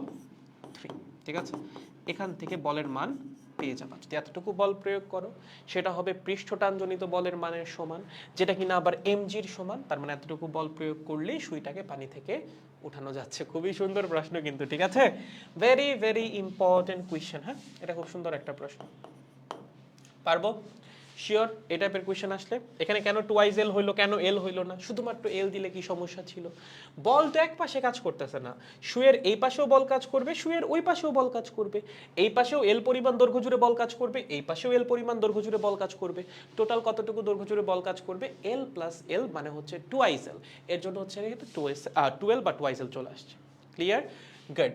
নেক্সট কোয়েশ্চেন দেখো কি বলছে। 7, একটা তারের ওজন নগণ্য ধরে 25 ডিগ্রি সেলসিয়াস পানির উপরিতল থেকে 0.5 মিটার লম্বা একটা আনুভূমিক তারকে টেনে তুলতে তারের ওজন সহ সর্বাধিক এতখানি বলের প্রয়োজন হয়। পৃষ্ঠটান কত? সেম ফর্মুলা ভাই, এখানেও কোনো রকম ব্যতিক্রম নাই, একই জিনিস। দেখো এখানে আমার সারফেস আছে বা লিকুইড সারফেস আছে, ঠিক আছে, তার মধ্যে আমরা কি করছি? একটা তারকে ফেলে দিছি। কোথায় ভাইয়া? এই যে এখানে তারকে ফেলে দিছি, এটা তার। ওকে, ক্লিয়ার? তাহলে বলো এখানে তোমাকে প্রযুক্ত বলের মান দিয়ে দিছে, ঠিক আছে, যে কতটুকু বল তোমার দেওয়া লাগবে পৃষ্ঠটানজনিত বলের সমান পরিমাণ বল। পৃষ্ঠটানজনিত বল কোথায় কোথায় কাজ করবে? এখানে এখানে এখানে এখানে এখানে এখানে, মানে টোটাল 12 পরিমাণ দৈর্ঘ্য জুড়ে কাজ করবে। ঠিক আছে, বাম পাশেও কাজ করবে, ডান পাশেও কাজ করবে। সেই বলের মান তোমাকে কোশ্চেনে দিয়েই দিছে যে আমার এবার এতটুকু বল প্রয়োগ করা লাগতেছে। কতটুকু? এই যে টোটাল বল প্রয়োগ করা লাগতেছে হচ্ছে 72.8 into 10 to the power -3 newton. Okay, তাহলে বলের মান আমরা অলরেডি জানি।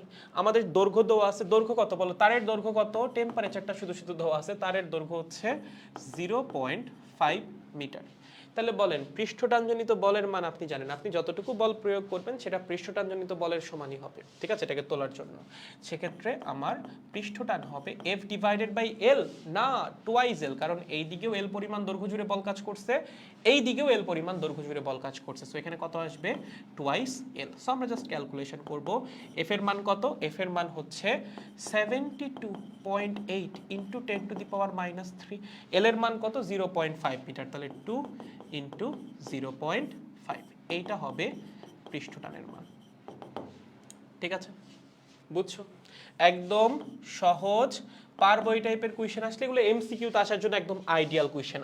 আইদার এমসিকিউতে আসবে অথবা হচ্ছে গ নাম্বারে দিবে। বা ধরো তোমরা যখন ঢাকা ইউনিভার্সিটি অ্যাডমিশন টেস্ট দিবা, ছোট ছোট প্রশ্ন আসে না 2 নাম্বার 3 নাম্বারের, সেখানে হচ্ছে এগুলো দিয়ে দিবে। ভুল যেন না হয়। হ্যাঁ, এখানে কিন্তু অনেকে এল ধরে ম্যাথ করে দেওয়া আসে। এখানে এল হবে না, কিন্তু এখানে টুয়াইজ এল হবে। যখনই তুমি এরকম একটা অবজেক্টকে পানির সার্ফেসের উপর রাখবা বা লিকুইড সার্ফেসের উপর রাখবা, তার উপর দুই দিকেই বল কাজ করবে, বাম দিকেও ডান দিকেও। সো বাম দিকেও এল দৈর্ঘ্য বরাবর বল কাজ করতেছে, ডান দিকেও এল দৈর্ঘ্য জুড়ে বল কাজ করছে, টোটাল বল কাজ করছে 2L পরিমাণ দৈর্ঘ্য জুড়ে। সো বল ডিভাইডেড বাই টুয়াইজ এল, এটা হবে হচ্ছে পৃষ্ঠটান। ঠিক আছে, ক্লিয়ার, গুড। নেক্সট কি বলছে, আবার কৈশিক নল। দেখো 8 নম্বর কোয়েশ্চেন। একটা কৈশিক নলের ব্যাসার্ধ 0.1 মিলিমিটার, একে এত নিউটন পার মিটার পৃষ্ঠটান এবং এত ঘনত্বের তেলে ডুবালে কৈশিক নলে কত উচ্চতায় তেল উঠবে স্পর্শকোণ দিয়ে দিচ্ছে। দেখো যদি স্পর্শকোণ দেওয়া থাকে, কৈশিক নলের ম্যাথে যদি স্পর্শকোণ দেওয়া থাকে, সেখান থেকে যদি তোমাকে উচ্চতা বের করতে বলে, direct formula h is equals to 2t cos theta. cos theta কখন লিখবো না, যখন পানির কথা বলা থাকবে। যদি পানির কথা বলা থাকে 2t divided by r ρg। যদি পানির কথা না বলে অন্য কোনো লিকুইডের কথা বলে এবং স্পর্শকোণের মান যদি দেওয়া থাকে, অবশ্যই এখানে cos থিটা আসবে। মনে থাকবে, গুড। নিচে r ρg, তাহলে উপরে 2 ইনটু পৃষ্ঠটান কত দেওয়া আছে 60 ইনটু 10⁻³ ঠিক আছে। থিটার মান কত দেওয়া আছে, থিটার মান দেওয়া আছে হচ্ছে 20।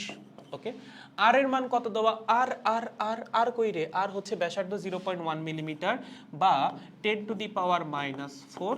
রো হচ্ছে ঘনত্ব দেওয়া আছে কত 800 এবং জি এর মান হচ্ছে 9.8। ঠিক আছে, সো এখান থেকে যদি আমরা ক্যালকুলেট করি, এইচ এর মান বের হয়ে যাবে। পারবো, সহজ একদম, শিওর, ক্লিয়ার। চলো নেক্সট, এগুলো সময় নষ্ট করা যাবে না। 9 নম্বরটা কি বলছে, এই যে লেখো, গুরুত্বপূর্ণ ম্যাথ। ঠিক আছে, এইচএসসির জন্য গুরুত্বপূর্ণ ম্যাথ, ত্রুটির ম্যাথ। কি বলছে, কোন পারদ ব্যারোমিটারের নলের ব্যাস হচ্ছে 4 মিলিমিটার। পারদ ব্যারোমিটার কি বলতো, ব্যারোমিটার হচ্ছে যেটা দিয়ে প্রেসার মাপা হয়। ঠিক আছে, কোন একটা জায়গার প্রেসার যে ডিভাইসটা দিয়ে মাপা হয়, সেটাকে বলা হয় হচ্ছে ব্যারোমিটার। ওকে, সো তার ব্যাস দেওয়া আছে হচ্ছে 4 মিলিমিটার। পৃষ্ঠটানের জন্য এর মধ্যে কি পরিমাণ ত্রুটি সংযুক্ত হবে। ওকে, কাচের সাথে পারদের স্পর্শকোণ 140 ডিগ্রি, পারদের পৃষ্ঠটান দেওয়া আছে, এটা হবে 10⁻³ মানে 0.465, আর পারদের ঘনত্ব দেওয়া আছে, এখানে আসবে হচ্ছে 10⁻² বা 10⁻³ হইতে পারে, 10⁻³ দাও। ঠিক আছে, 3, এখানে আসবে 10⁻³। দুঃখিত, তাড়াহুড়া করতে গিয়ে আজকে টাইপিংয়েও একটু ভুল হয়েছে বেশি, সরি ফর দ্যাট। পারদের ঘনত্ব দেওয়া আছে 13,600 কেজি পার মিটার কিউব, এখানেও একটা পার মিটার কিউব আসবে। আচ্ছা, প্রথম কথা হচ্ছে ভাইয়া ত্রুটি কেন আসতেছে। দেখো, ব্যারোমিটারের হিসাবটা আসলে খুব সহজ। ধরো তোমার কাছে এরকম একটা কাচের নল আছে, ঠিক আছে, ওকে, এখানে আছে কি একটা কাচের নল। ওকে, এই ব্যারোমিটারের মধ্যে হচ্ছে পারদ উপরে উঠে, কি করে, পারদ উপরে উঠে, এবং এই পারদ স্তম্ভের উচ্চতা থেকে হচ্ছে আমরা প্রেসার মেজার করি। পারদ স্তম্ভের উচ্চতা আমরা দেখি, সেই উচ্চতা থেকে হচ্ছে আমরা প্রেসার মেজার করি। এখন এই পারদ যখন এরকম একটা চিকন নলের মধ্যে দিয়ে উপরে উঠবে, তখন কিন্তু পারদ যেই হাইটে উঠার কথা সেই পরিমাণ উঠবে না, তার চেয়ে কিছুটা নিচে নামবে। কেন নিচে নামবে, ওই যে পৃষ্ঠটানের জন্য স্পর্শকোণের মানটা কি হয়, স্থূলকোণ হয়, নিচের দিকে বল কাজ করে এবং পারদ নামে হচ্ছে নিচের দিকে, তাই না। অন্যান্য লিকুইড বা অন্যান্য ফ্লুইড তো উপরে উঠে, যে জায়গায় থাকার কথা ছিল তার চেয়ে উপরে উঠে, আর পারদের ক্ষেত্রে কি হয়, যে পজিশনে থাকার কথা তার চেয়ে নিচে নামবে। তাহলে ধরো আমার পারদ থাকার কথা এই পজিশনে, পারদ কি এই পজিশনে থাকবে না, সে পৃষ্ঠটানের জন্য কিছুটা নিচে নামবে। প্রশ্ন হচ্ছে কতটুকু নিচে নামবে, নিচে নামবে হচ্ছে h is equals to 2t cos theta divided by r rho G পরিমাণ। তার মানে পারদ যদি আমার এই লেভেলে থাকার কথা থাকে, ধরো পারদ থাকার কথা ছিল আমার এই লেভেল বরাবর, কোন লেভেল বরাবর, এই লেভেল বরাবর, ধরো এইটা, এই বরাবর থাকার কথা ছিল পারদ, পারদ এই বরাবর থাকবে না, পারদ তার চেয়ে কিছুটা নিচে নেমে আসবে। কেন, পৃষ্ঠটানের জন্য। ঠিক আছে, কারণ এই ক্ষেত্রে পারদের জন্য সংশক্তি বলের মানটা হয় আসঞ্জন বলের চেয়ে বেশি। তো দেখা যাবে পারদ হয়ে আছে এরকম, ঠিক আছে, এই যে এরকম হয়ে থাকবে পারদ। ঠিক আছে, তাহলে পারদ থাকার কথা ছিল ওখানে ওই বরাবর, ব্যারোমিটারের রিডিংও হওয়ার কথা ছিল ওইটাই, বাট পারদ তার কৈশিকতার জন্য কিছুটা নিচে নেমে যাবে, এই যে এইচ মিটার পরিমাণ নিচে নেমে যাবে। এবং এইটাই কিন্তু তোমার রিডিং এর ত্রুটি, কারণ এটার সাথে কিন্তু তোমার অ্যাটমসফেরিক প্রেসারের কোনো সম্পর্ক নাই। তুমি ব্যারোমিটারের সাহায্যে কি মাপতেছো, যেই স্থানে আসো সেই স্থানের প্রেসার, তার সাথে কি পারদের এইচ মিটার নিচে নামার কোনো সম্পর্ক আছে না। পারদ এইচ মিটার নিচে নামতেছে তার আর কাচের প্রপার্টির জন্য, তার আর কাচের মধ্যে যে আসঞ্জন বল তার তুলনায় পারদের সংশক্তি বলের মান বেশি, তার জন্য পারদ নিচে নামতেছে। তাহলে পারদ থাকার কথা ছিল এই জায়গায়, বাট তার নিজের কিছু প্রপার্টির জন্য সে এইচ মিটার নিচে নেমে আসছে। এটা কি তোমার রিডিং এর ত্রুটি না? তোমার এক্সাক্ট রিডিং হওয়ার কথা ছিল এইটা, বাট পারদের নিজস্ব প্রপার্টির জন্য তুমি এইচ মিটার পরিমাণ রিডিং কম পাইছো। এইটাই হচ্ছে তোমার রিডিং এর ত্রুটি। তোমার ব্যারোমিটারের রিডিং এ এতটুকু ত্রুটি থাকবে। এই এইচ এর মানটা কেমনে বের করবা? ডিরেক্ট ফর্মুলা, আর কিছুই না। তাহলে আসো 2 ইনটু টি এর মান কত, এই পৃষ্ঠটান কত আছে পারদের 0.465, ঠিক আছে। থিটার মান কত বলতো? থিটার মানও দেওয়া আছে টাডা 140, কিছু না দিয়ে দিলে 139 ইউজ করব। যাই হোক, আর এর মান কত দেখো, নলের ব্যাস দেওয়া আছে দেখছো মিলিমিটার রেঞ্জে, তাহলে ব্যাসার্ধ কত হবে 2 × 10⁻³ কৈশিক নলের ব্যাসার্ধ মিলিমিটার রেঞ্জেই হয়। পারদের ঘনত্ব 13,600 এবং জি এর মান হচ্ছে 9.8। ওকে, এখান থেকে ক্যালকুলেট করলে দেখবে রেজাল্টটা মাইনাস আসতেছে। কজ 140 না, রেজাল্ট মাইনাস আসবে। মাইনাস দিয়ে আমরা কি বুঝবো, যে রিডিং হবে প্রকৃত রিডিং এর চেয়ে এতটুকু কম, রিডিং হবে প্রকৃত রিডিং এর চেয়ে কম।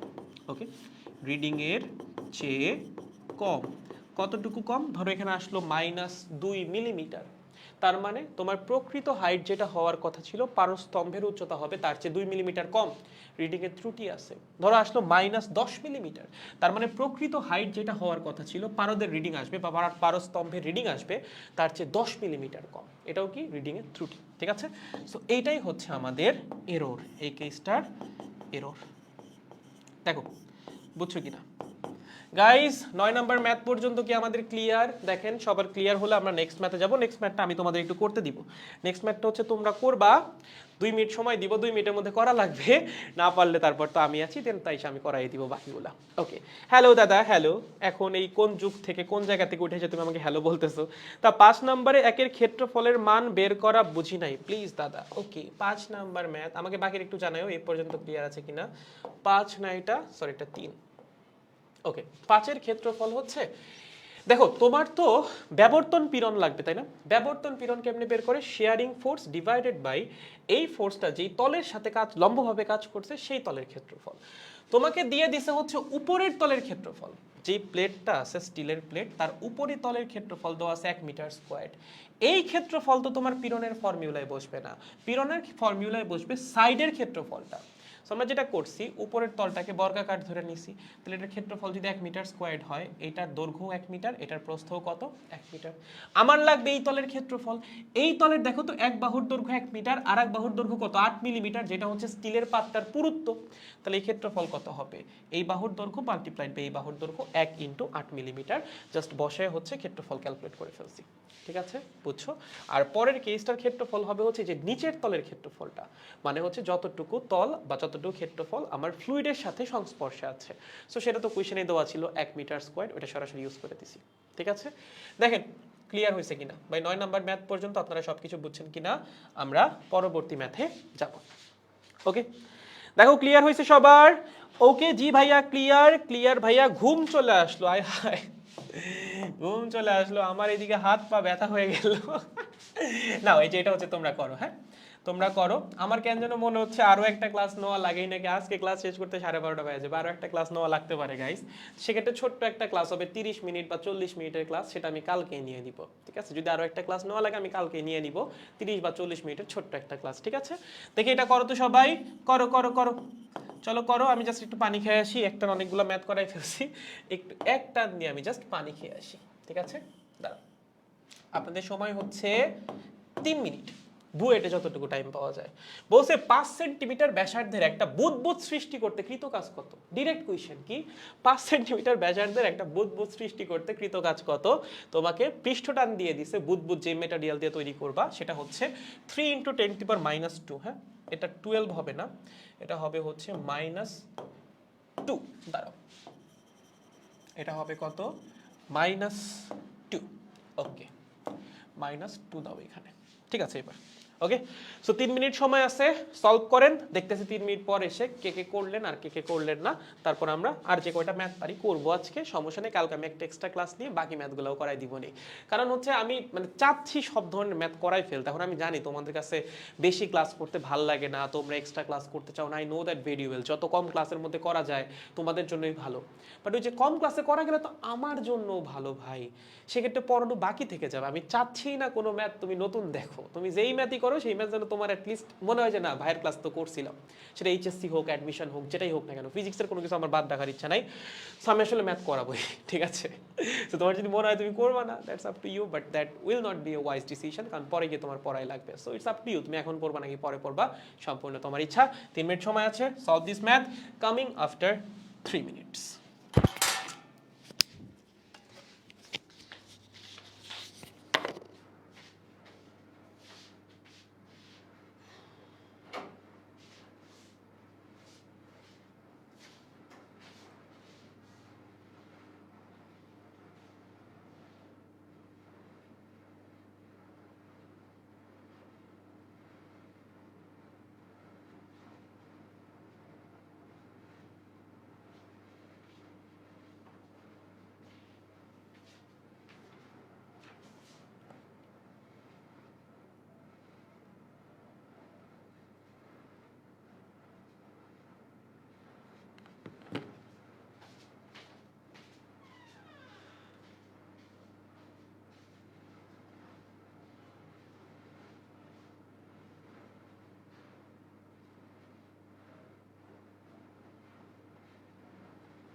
কি অবস্থা? আলসেমি করছো তো ঠিকঠাক নাকি?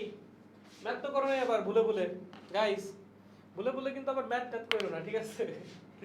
তোমাদের আর কি বলবো বলো, তোমাদের আর কি বলবো আমি, তোমরা তো ভালো হইলা না।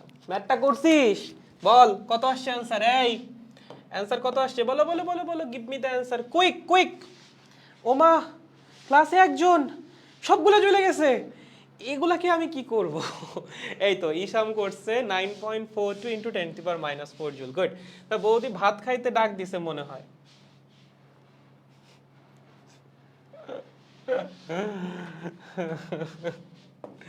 এই জীবন কি আমার আছে বলো? আচ্ছা কি বলছে? 5 সেন্টিমিটার ব্যাসার্ধের বুদবুদ সৃষ্টি করতে কৃতকাজ কত? আচ্ছা এই ম্যাথটা কেমনে করা যেতে পারে চিন্তা করে দেখো। একটা বুদবুদ তুমি তৈরি করবা, ঠিক আছে? কি দিয়ে তৈরি করবা? ধরো আমরা পানি দিয়েই তৈরি করব, কিছু যদি বলা না দেয় আমরা ধরে নিব একটা লিকুইড ড্রপ আমরা তৈরি করছি। যদি সোপ ফিল্ম হইতো আলাদা করে অবশ্যই বলে দিত। সো ধরো আমরা একটা লিকুইড ড্রপ তৈরি করতেছি, ঠিক আছে? এইটার ফাইনাল ডেনসিটি কত, সরি ফাইনাল ব্যাসার্ধ কত? ফাইনাল ব্যাসার্ধ হচ্ছে 5 সেন্টিমিটার। কত? 5 সেন্টিমিটার বা 0.05 মিটার। ইনিশিয়াল ব্যাসার্ধ কত? ভাই ইনিশিয়াল ব্যাসার্ধ তো 0 মিটার, শুরুতে তো আর কোনো গোলক টোলক কিছু ছিল না, তাই না? তাহলে বলো তোর ব্যাসার্ধ, সরি ওর ক্ষেত্রফল আমার কতটুকু চেঞ্জ করা লাগতেছে? ডেল এ হচ্ছে final area minus initial area. Final area কত হচ্ছে? একটা গোলক তুমি তৈরি করবা, তার এরিয়া কত? 4 pi R F squared minus 4 pi R I squared. শুরুর ব্যাসার্ধ শূন্য, তার মানে শুরুর এরিয়াও শূন্য। যদিও শুরুর এরিয়া শূন্য হবে না, শুরুতে একটা এরিয়া থাকবে অবশ্যই। জিনিসটা এরকম ছড়াই ছিটাই ছিল ফ্লুইডটা, বাট সেটা যেহেতু দেওয়া নাই আমরা শূন্যই ধরে নিব, কিচ্ছু করার নাই, ঠিক আছে? সো এখান থেকে আমাদের এটা হয়ে যাবে 0। আমাদের এরিয়ার পরিবর্তন হবে 4 পাই আর এফ স্কোয়ার।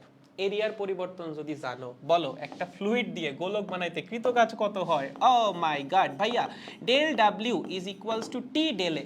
পড়ছি না? পড়ছি তো। টি এর মান কত? টি এর মান হচ্ছে 3 ইন্টু 10⁻²। ডেল এর মান কত? ডেল এর মান হচ্ছে 4 পাই আর এফ স্কোয়ার, ঠিক আছে? সো এখান থেকে লিখবো 3 ইন্টু 10⁻² ইন্টু 4 ইন্টু পাই হচ্ছে 3.14 টাটা। আর এফ এর মান কত? আর এফ এর মান হচ্ছে 5 সেন্টিমিটার বা 0.05, তার উপর স্কোয়ার। ভাইয়া এটা কি সঠিক হইল? না, সঠিক হইল না, বাট আমাদের এভাবেই করা লাগবে, আর কোনো উপায় নেই। কিন্তু সঠিক হয় নাই। এই যে আমরা কৃতকাজটা বের করছি, it's not the proper way, কারণ এখানে শুরুতে অবশ্যই একটা এরিয়া ছিল, বাট সেটা বের করার কোনো ওয়ে আমাদের কাছে দেওয়া নাই। ওকে, সো আমাদের এভাবেই করা লাগবে, কিচ্ছু করার নাই। শুরুর ক্ষেত্রফলকে শূন্য ধরেই ম্যাথটা করা লাগবে, বাট শুরুতে অবশ্যই ক্ষেত্রফল শূন্য ছিল না, শুরুতে অবশ্যই একটা ক্ষেত্রফল ছিল, বাট সেটা কোয়েশ্চেনে দেওয়া নাই। What can we do? ঠিক আছে, সো আমরা ইনিশিয়াল এরিয়াকে ধরে নিব শূন্য, ধরে নিয়ে হচ্ছে আমরা ম্যাথটা সলভ করব একদম আগের মতো। ক্ষেত্রফলের পরিবর্তন বের করব প্রথমে। ক্ষেত্রফলের পরিবর্তন যদি বের করি, কৃতকাজ হবে পৃষ্ঠটান multiplied by change in area বা ক্ষেত্রফলের পরিবর্তন, ঠিক আছে? তাহলে আসেন সামনে আগাচ্ছি। Next math number 11। Oh my god ভাইয়া কি বলছে? 0.2 মিলিমিটার ব্যাসার্ধের একটা কৈশিক নলকে প্রথম এবং দ্বিতীয় তলে ডোবালে যথাক্রমে 4 ডিগ্রি এবং 140 ডিগ্রির স্পর্শকোণ তৈরি করে। তার মানে এবার আমরা একটা নলকে দুইটা তরলে ডুবাইছি, তার মানে আমাদের কাছে তরল আছে দুইটা। এই হচ্ছে একটা, এই হচ্ছে আরেকটা। ওকে, দুইটা তরলের পৃষ্ঠটান দেওয়া আছে। প্রথম তরলের পৃষ্ঠটান দেওয়া আছে T1 is equals to 72 into 10⁻³ দ্বিতীয় তরলের পৃষ্ঠটান দেওয়া আছে T2 is equals to 465 into 10⁻³ ঠিক আছে? তার মানে প্রথমটা হচ্ছে ওয়াটার, সেকেন্ডটা হচ্ছে মার্কিউরি বা পারদ। ওকে, বলছে কৈশিক নলে যে পরিমাণ প্রথম তরল উপরে উঠে তা নির্ণয় করো, মানে প্রথম তরল কতটুকু উপরে উঠবে কৈশিক তলের মধ্যে সেটা বের করতে বলছে। কেমনে করবা বলো? এটা কোনো ম্যাথ হইল? বলো কত হবে? এইচ এর মান হবে, কই গেল কালার, কই কালার, এইবার ঠিক আছে। ওকে, এইচ এর মান হবে 2t cos theta divided by R rho G. তাহলে বলো 2 ইন্টু টি এর মান কত? এই পৃষ্ঠটান কত প্রথম তরলের? 72 ইন্টু 10⁻³ প্রথম তরলের স্পর্শকোণ কত? থিটার মান হচ্ছে 4। আর এর মান কত? কৈশিক তলের ব্যাসার্ধ দেওয়া আছে 0.2 মিলিমিটার, মানে হচ্ছে 2 ইন্টু 10⁻⁴। প্রথম তরলের ঘনত্ব কত দেওয়া আছে? হচ্ছে টা টা টা টা টা। এই প্রথম তরলের ঘনত্ব দেওয়া নাই, আচ্ছা দেখো, এখন যদি এখানে প্রথম তরলের ঘনত্ব দেওয়া না থাকে, ঘনত্ব তো আমাদের লাগবে তাই না, ডেনসিটি ছাড়া ম্যাথ করা যাচ্ছে না, তাহলে আমাদের কি করা লাগবে, এখানে লাগবে হচ্ছে অ্যাজাম্পশন। কেমন অ্যাজাম্পশন? দেখো তোমার বোঝা লাগবে, এই যে পৃষ্ঠটান দেওয়া আছে 72 × 10⁻³ এটা কার পৃষ্ঠটান? পানির পৃষ্ঠটান। পানির ঘনত্ব কত? পানির ঘনত্ব হচ্ছে 1000। এখন কোয়েশ্চেনে দেওয়া নাই, কি করবা বলো, ম্যাথ তো তোমার করা লাগবে। সো পৃষ্ঠটান দেখে বোঝা লাগবে এটা কার পৃষ্ঠটান, এটা হচ্ছে পানির পৃষ্ঠটান। What is the density of water ভাইয়া? 1000 kg/m³। ঠিক আছে, তো দেখা যায় অনেক ক্ষেত্রে অ্যাডমিশনের যে কোয়েশ্চেন, এইচএসসির কোয়েশ্চেনে সব দেওয়াই থাকে, অ্যাডমিশনের কোয়েশ্চেনে হচ্ছে ইচ্ছা করে এরকম কিছু ইনফরমেশন বাদ দিয়ে দেয়, তখন আসলে তোমার বুঝে নেওয়া লাগবে পৃষ্ঠটান দেখে। এখন তুমি তো প্রথমবার ম্যাথ করছো, ম্যাথ করতে করতে তোমার মুখস্থই হয়ে যাবে এটা হচ্ছে পানির পৃষ্ঠটান, এটা হচ্ছে পারদের পৃষ্ঠটান। ঠিক আছে, এটা কি? এটা মার্কিউরির পৃষ্ঠটান, দেখেই বোঝা যাচ্ছে। আমি তো অনেকদিন ধরে পড়ছি, তার জন্য হচ্ছে আমার মনে আছে, তুমিও পড়তে পড়তে তোমারও মনে থাকবে, সমস্যা নাই। ঠিক আছে, সো রো হচ্ছে 1000, জি এর মান হচ্ছে 9.8। সো আমরা এখান থেকে ক্যালকুলেট করব, ক্যালকুলেট করলেই এইচ এর মান বের হয়ে যাবে যে আমার তরল কতটুকু উপর উঠবে। পারবো? সহজ, শিওর, গুড। 2 নম্বরটা কি বলছে? 2 নম্বর বলছে উদ্দীপকের কৈশিক নলে তরলের উত্থান নাকি পতন বেশি। দেখো পতন কেন হবে, তুমি যদি পরের ফ্লুইডটার কথা চিন্তা করো, সেম কৈশিক নলটাকে তুমি পরেরটাই ডুবাবা, সেটা হচ্ছে মার্কিউরি এবং তার স্পর্শকোণ হচ্ছে 140 ডিগ্রি। তো তুমি বুঝতেই পারতেছো এখানে তরল তো উপরে উঠবে না, তরল কি করবে, নিচের দিকে নামবে। তাহলে দেখো কতটুকু নিচে নামবে, দেন কম্পেয়ার করো সে কি উপরে উঠে বেশি নাকি নিচে নামে বেশি, তাইলেই তো হয়ে যাচ্ছে। তাহলে বলেন সেকেন্ড ফ্লুইডের জন্য কি হবে, এইচ প্রাইম নাম দিলাম is equals to 2t cos θ divided by r rho G. তাহলে বলো 2 ইন্টু টি এর মান কত, পৃষ্ঠটান দেওয়া আছে হচ্ছে 0.465, থিটার মান কত 140 ডিভাইডেড বাই আর এর মান কত, কৈশিক নলের ব্যাসার্ধ 0.2 ইন্টু 10⁻³ ঠিক আছে, মাল্টিপ্লাইড বাই রো। রো এর মান কত ভাইয়া, পারদের ঘনত্ব কত, পারদের ঘনত্ব যদি মনে না থাকে মনে রাখা লাগবে 13600, আর জি এর মান হচ্ছে 9.8। সো এখান থেকে ক্যালকুলেট করলে তোমার ফ্লুইড কতটুকু নিচে নামবে সেটা হচ্ছে পেয়ে যাবে। ঠিক আছে, সো এতে বোঝা লাগবে যেটা হচ্ছে পারদ, এবং পারদের যে ডেনসিটি সেটা হচ্ছে 13600 kg/m³। ওকে, পানিরটা আর পারদেরটা এই দুটো হচ্ছে একটু মাথায় রেখো। ঠিক আছে, এটা হচ্ছে পানির পৃষ্ঠটান, এটা হচ্ছে পারদের পৃষ্ঠটান। পানির ঘনত্ব 1000, পারদের ঘনত্ব 13600। ঠিক আছে, যেমন এই যে এই কোয়েশ্চেনটা যদি চলে আসে, তোমার তো দোয়া নাই ঘনত্ব, বাট তোমার ম্যাথ করার জন্য ঘনত্ব লাগবে, কি করবে বলো, তখন এই দুই একটা ভ্যালু হচ্ছে একটু মনে থাকলে তোমার জন্য ম্যাথ করাটা অনেক সহজ হয়ে যাবে। অবশ্যই ইনফরমেশন দিয়ে দেওয়া উচিত, বাট যদি এরকম ম্যাথ দিয়ে দেয় যেখানে ইনফরমেশন নাই, এই ম্যাথ তো বই থেকেই আনা, ইনফরমেশন নাই, সেক্ষেত্রে আপনার অবশ্যই এটা একটু মাথায় রাখা লাগবে। ঠিক আছে, দেন হচ্ছে আপনি কম্পেয়ার করবেন যে এইচ বড় নাকি এইচ প্রাইম বড়, মানে এইচ এর মান যদি এইচ প্রাইমের মানের চেয়ে বড় হয়, তো নেগেটিভ আসতেছে, মাইনাসটা বাদ দিয়ে চিন্তা করবা, ধরো আসছে -2 সেন্টিমিটার, তার মানে কি পারদ 2 সেন্টিমিটার নিচে নামবে। ঠিক আছে, যদি এমন হয় এইচ এর মান এইচ প্রাইমের চেয়ে বড়, তার মানে আমরা বলবো উত্থান বেশি। ঠিক আছে, কি উত্থান বেশি পতন কম। আর যদি এমন হয় যে না এইচ এর মান এইচ প্রাইমের যে মান মাইনাস ছাড়া যে মান তার চেয়ে ছোট, সেক্ষেত্রে পতন বেশি, মানে নিচে নামতেছে বেশি। ঠিক আছে, জাস্ট কম্পেয়ার, আর কিছু না। পারবো? Sure, good. নেক্সট ম্যাথ আসো, কি বলছে, সবগুলোই কি দুইটা দুইটা করে নাকি?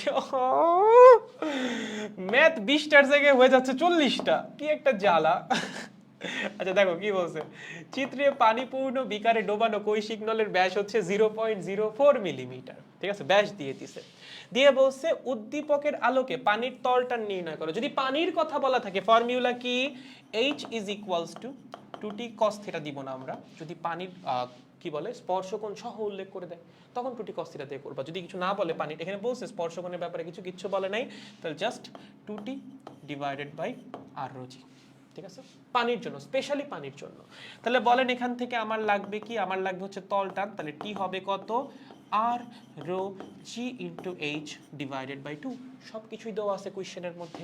বলো কৈশিক নলের ব্যাসার্ধ কত, তোমাকে ব্যাস দিয়ে দিছে 0.04 মিলিমিটার, তাহলে ব্যাসার্ধ হবে 0.02 মিলিমিটার বা এত ইন্টু 10⁻³ মিটার। ঠিক আছে, রো কত, রো ঘনত্ব কত, বলো পানির ঘনত্ব ভাইয়া জানি না, 1000। ঠিক আছে, জি এর মান 9.8, কতটুকু উপরে উঠছে পানি, ওই যে 0.73 মিটার, কত 0.73 মিটার ডিভাইডেড বাই হচ্ছে 2। এখান থেকে তুমি পৃষ্ঠটান বের করে ফেলবা এত নিউটন পার মিটার। পারবো? শিওর? শিওর পারবো? ওকে ভাইয়া, নেক্সট 12-2 কি বলছে? কৈশিক নলের ব্যাসার্ধ কি পরিমাণ পরিবর্তন করলে পানির উচ্চতা 0.8 মিটার হবে?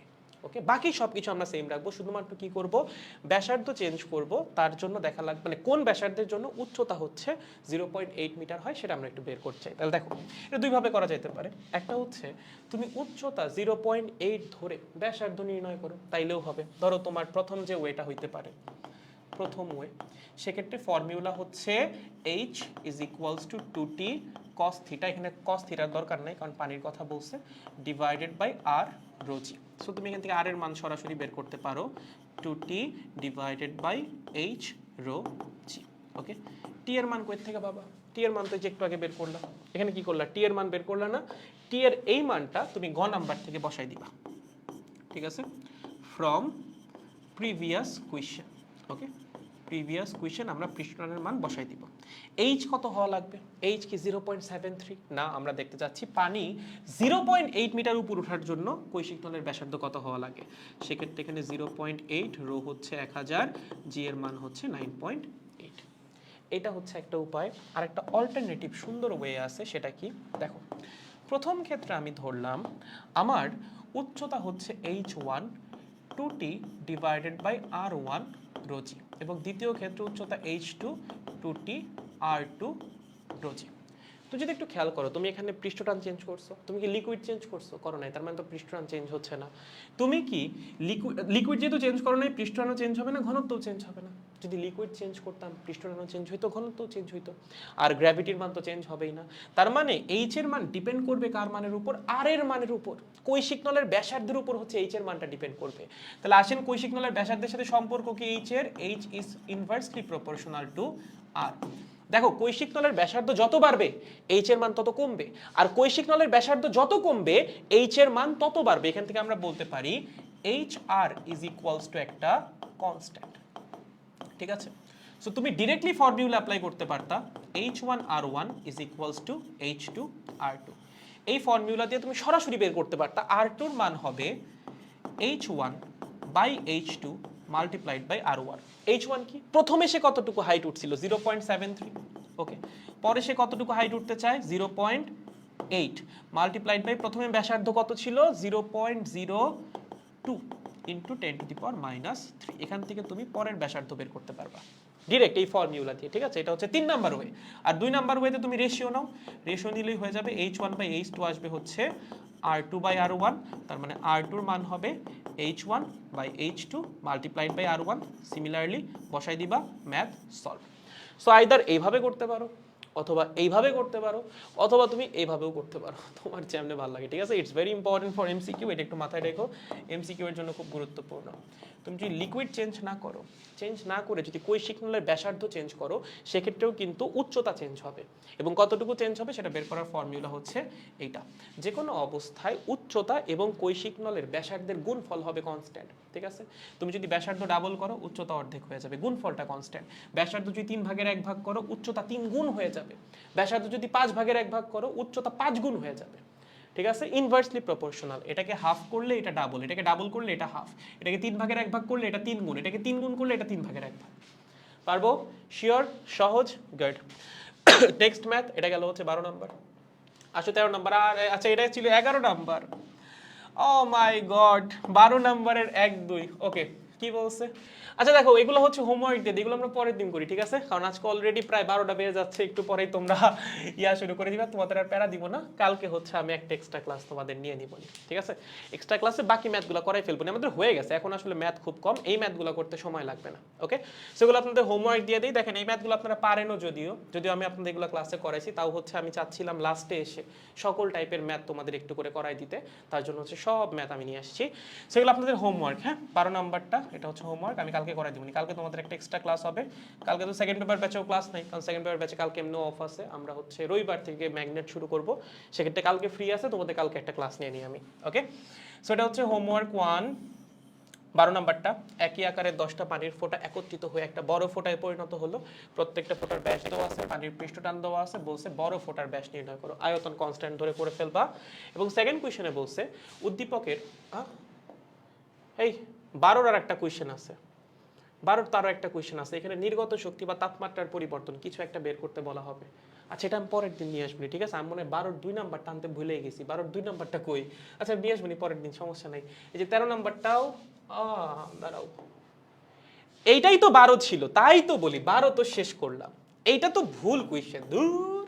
এই যে 13 এক হচ্ছে এটা, ঠিক আছে? এইটা হচ্ছে হোমওয়ার্ক 1। হ্যাঁ, একটা এক্সট্রা স্লাইড হয়ে গেছে, বাদ যায় নাই কিছু, স্লাইড হয়ে গেছে এক্সট্রা।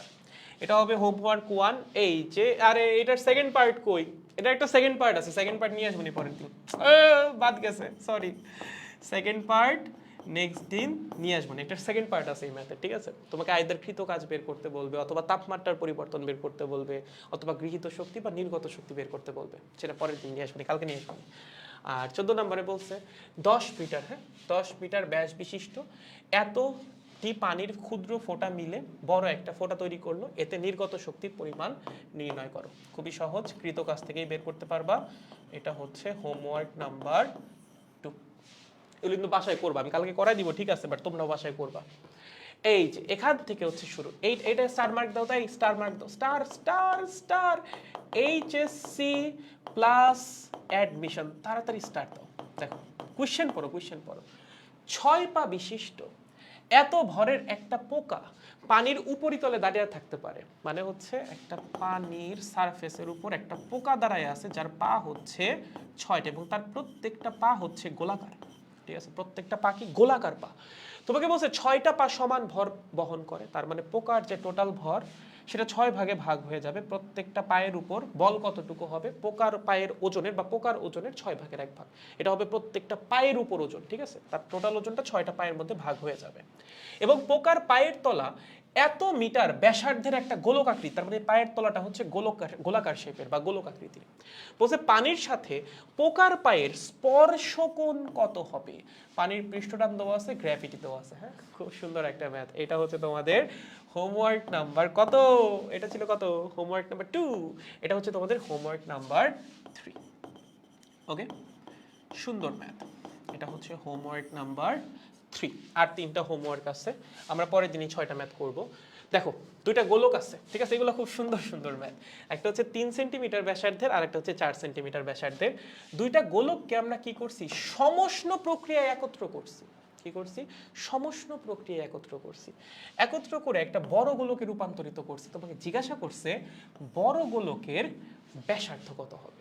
একটু চিন্তা করো, হ্যাঁ এটা একটা খুবই সুন্দর একটা ম্যাথ, একটু চিন্তা করো। এটা হচ্ছে হোমওয়ার্ক নাম্বার 4। ওকে, হোমওয়ার্ক নাম্বার 4। এগুলো অ্যাডমিশনের জন্য, এগুলো এইচএসসি তে লাগবে না। এগুলো কিসের জন্য? এগুলো হচ্ছে অ্যাডমিশন, পরের দুইটাও অ্যাডমিশনের জন্য, এইচএসসি তে লাগবে না। ওকে, এটা দেখো তোমাকে বলছে একটা বিকার আছে, বিকারটা হচ্ছে পারদ দ্বারা পূর্ণ, বাট বিকারের নিচে এখানে ছোট্ট একটা ছিদ্র আছে, একদম ছোট্ট সূক্ষ্ম ছিদ্র। দেখো ছিদ্রের ব্যাস দেখো 60 × 10⁻⁶ মিটার, খুবই সূক্ষ্ম ব্যাস। এবং এখানে যে পারদ আছে সেই পারদের পৃষ্ঠটান দেওয়া আছে কত? 54 × 10⁻²। তোমরা দেখতে পাচ্ছ কিনা? ব্ল্যাক কালার দিয়ে লেখাটা উচিত হয় নাই। 54 × 10⁻² নিউটন পার মিটার। এটা হচ্ছে পারদের পৃষ্ঠটা। তোমাকে বলছে এখানে যে পারদ স্তম্ভ আছে সেই পারদ স্তম্ভের উচ্চতা কত হইলে এই ফোঁটা দিয়ে পারদ পড়া শুরু করবে। দেখো প্রথমে পারদ পড়বে না, জানো? ধরো প্রথমে অল্প একটু পারদ দিছে, এখান দিয়ে পারদ একটু একটু করে বের হওয়ার চেষ্টা করবে। তুমি যত পারদ স্তম্ভ বড় করবা বা যত বেশি পারদ দিবা, এখানে প্রেসার তত বাড়বে। পারদের একটা সার্টেন হাইটের জন্য এই সূক্ষ্ম ফোঁটা দিয়ে পারদ নিচে পড়ে যাবে। প্রশ্ন হচ্ছে এই পারদ স্তম্ভের উচ্চতা মিনিমাম কত হলে এই ফোঁটা দিয়ে পারদ পড়া শুরু করবে? ঠিক আছে, এটা হচ্ছে তোমাদের হোমওয়ার্ক নাম্বার 5।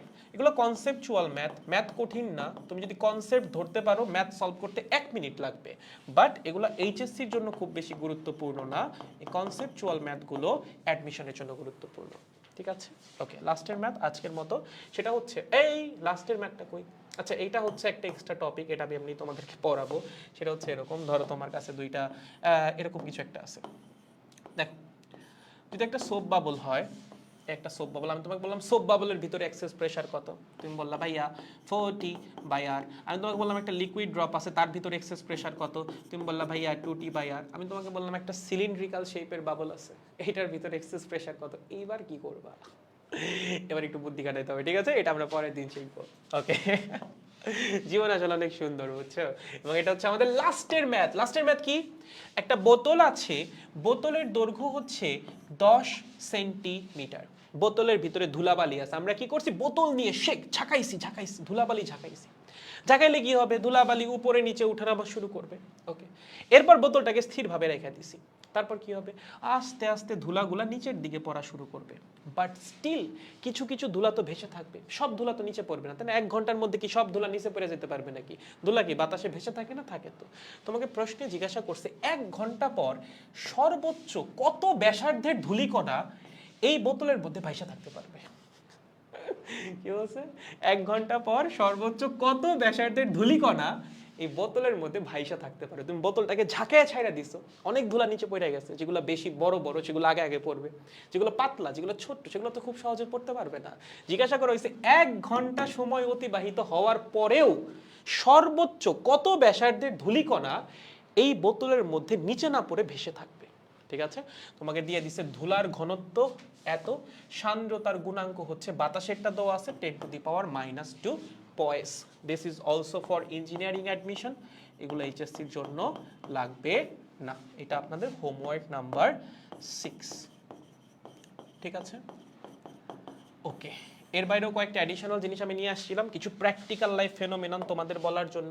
যেমন পানির উপর দিয়ে পোকামাকড় কেমনে হাঁটে, সাবানের ফেনা দিয়ে কিভাবে জামা কাপড় দ্রুত পরিষ্কার হয়, গাছেরতে পানির পরিবহন কিভাবে হয়, তরলের পৃষ্ঠে সুই কিভাবে ভেসে থাকে। যদিও আমি সবগুলাই বলে দিয়েছিলাম, বাট এখানে যতগুলো টপিক লেখা আছে প্রায় 8টা থেকে 9টার মতো, প্রত্যেকটা অনুধাবনমূলক কোয়েশ্চেনের জন্য ইম্পর্টেন্ট।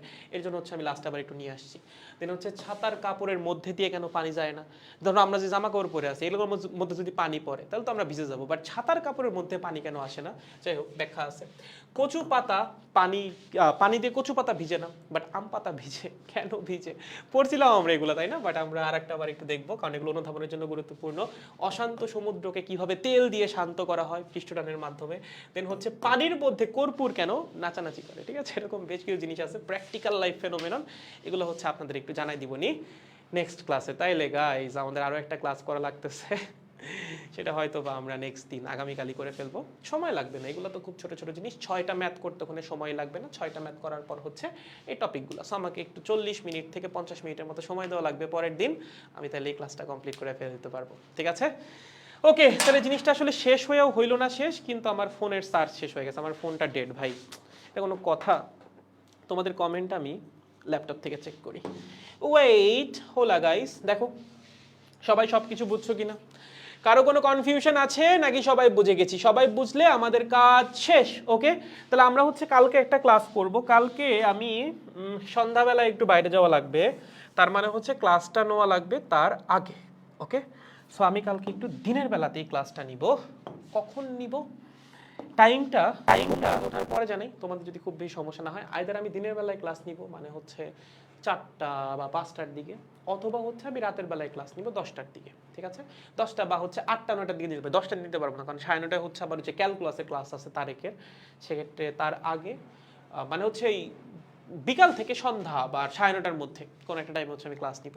তাহলে ঘুম থেকে উঠে আপনাদেরকে টাইমটা জানাই, যদি আপনাদের খুব বেশি সমস্যা না হয়। ঠিক আছে, তাহলে আমাদের দেখা হচ্ছে কালকে আর একটা বার পদার্থের গাঠনিক ধর্ম নিয়ে, কারণ এই সবগুলো জিনিস পড়াতে গেলে আসলে আর একটা ছোট্ট ক্লাস লাগবে। ঠিক আছে, তাহলে শেষ হয়েও জিনিসটা হইল না শেষ, বাট সমস্যা নাই, পরের দিন এটা শেষ হয়ে যাবে, কারণ হালকা কিছু ম্যাথ বাকি আছে। এবং এই যে 6টা ম্যাথ তোমাদেরকে হোমওয়ার্ক দিলাম, এগুলো কিন্তু অবশ্যই একটু বাসায় চেষ্টা করবা। এবং এই ম্যাথগুলো করা থাকলে এই চ্যাপ্টারের মানে সেকেন্ড পার্ট থেকে তোমার আসলে আর কোনো ম্যাথই করা লাগবে না, মোটামুটি সকল ধরনের ম্যাথ তোমাদের করে দেওয়া হয়েছে।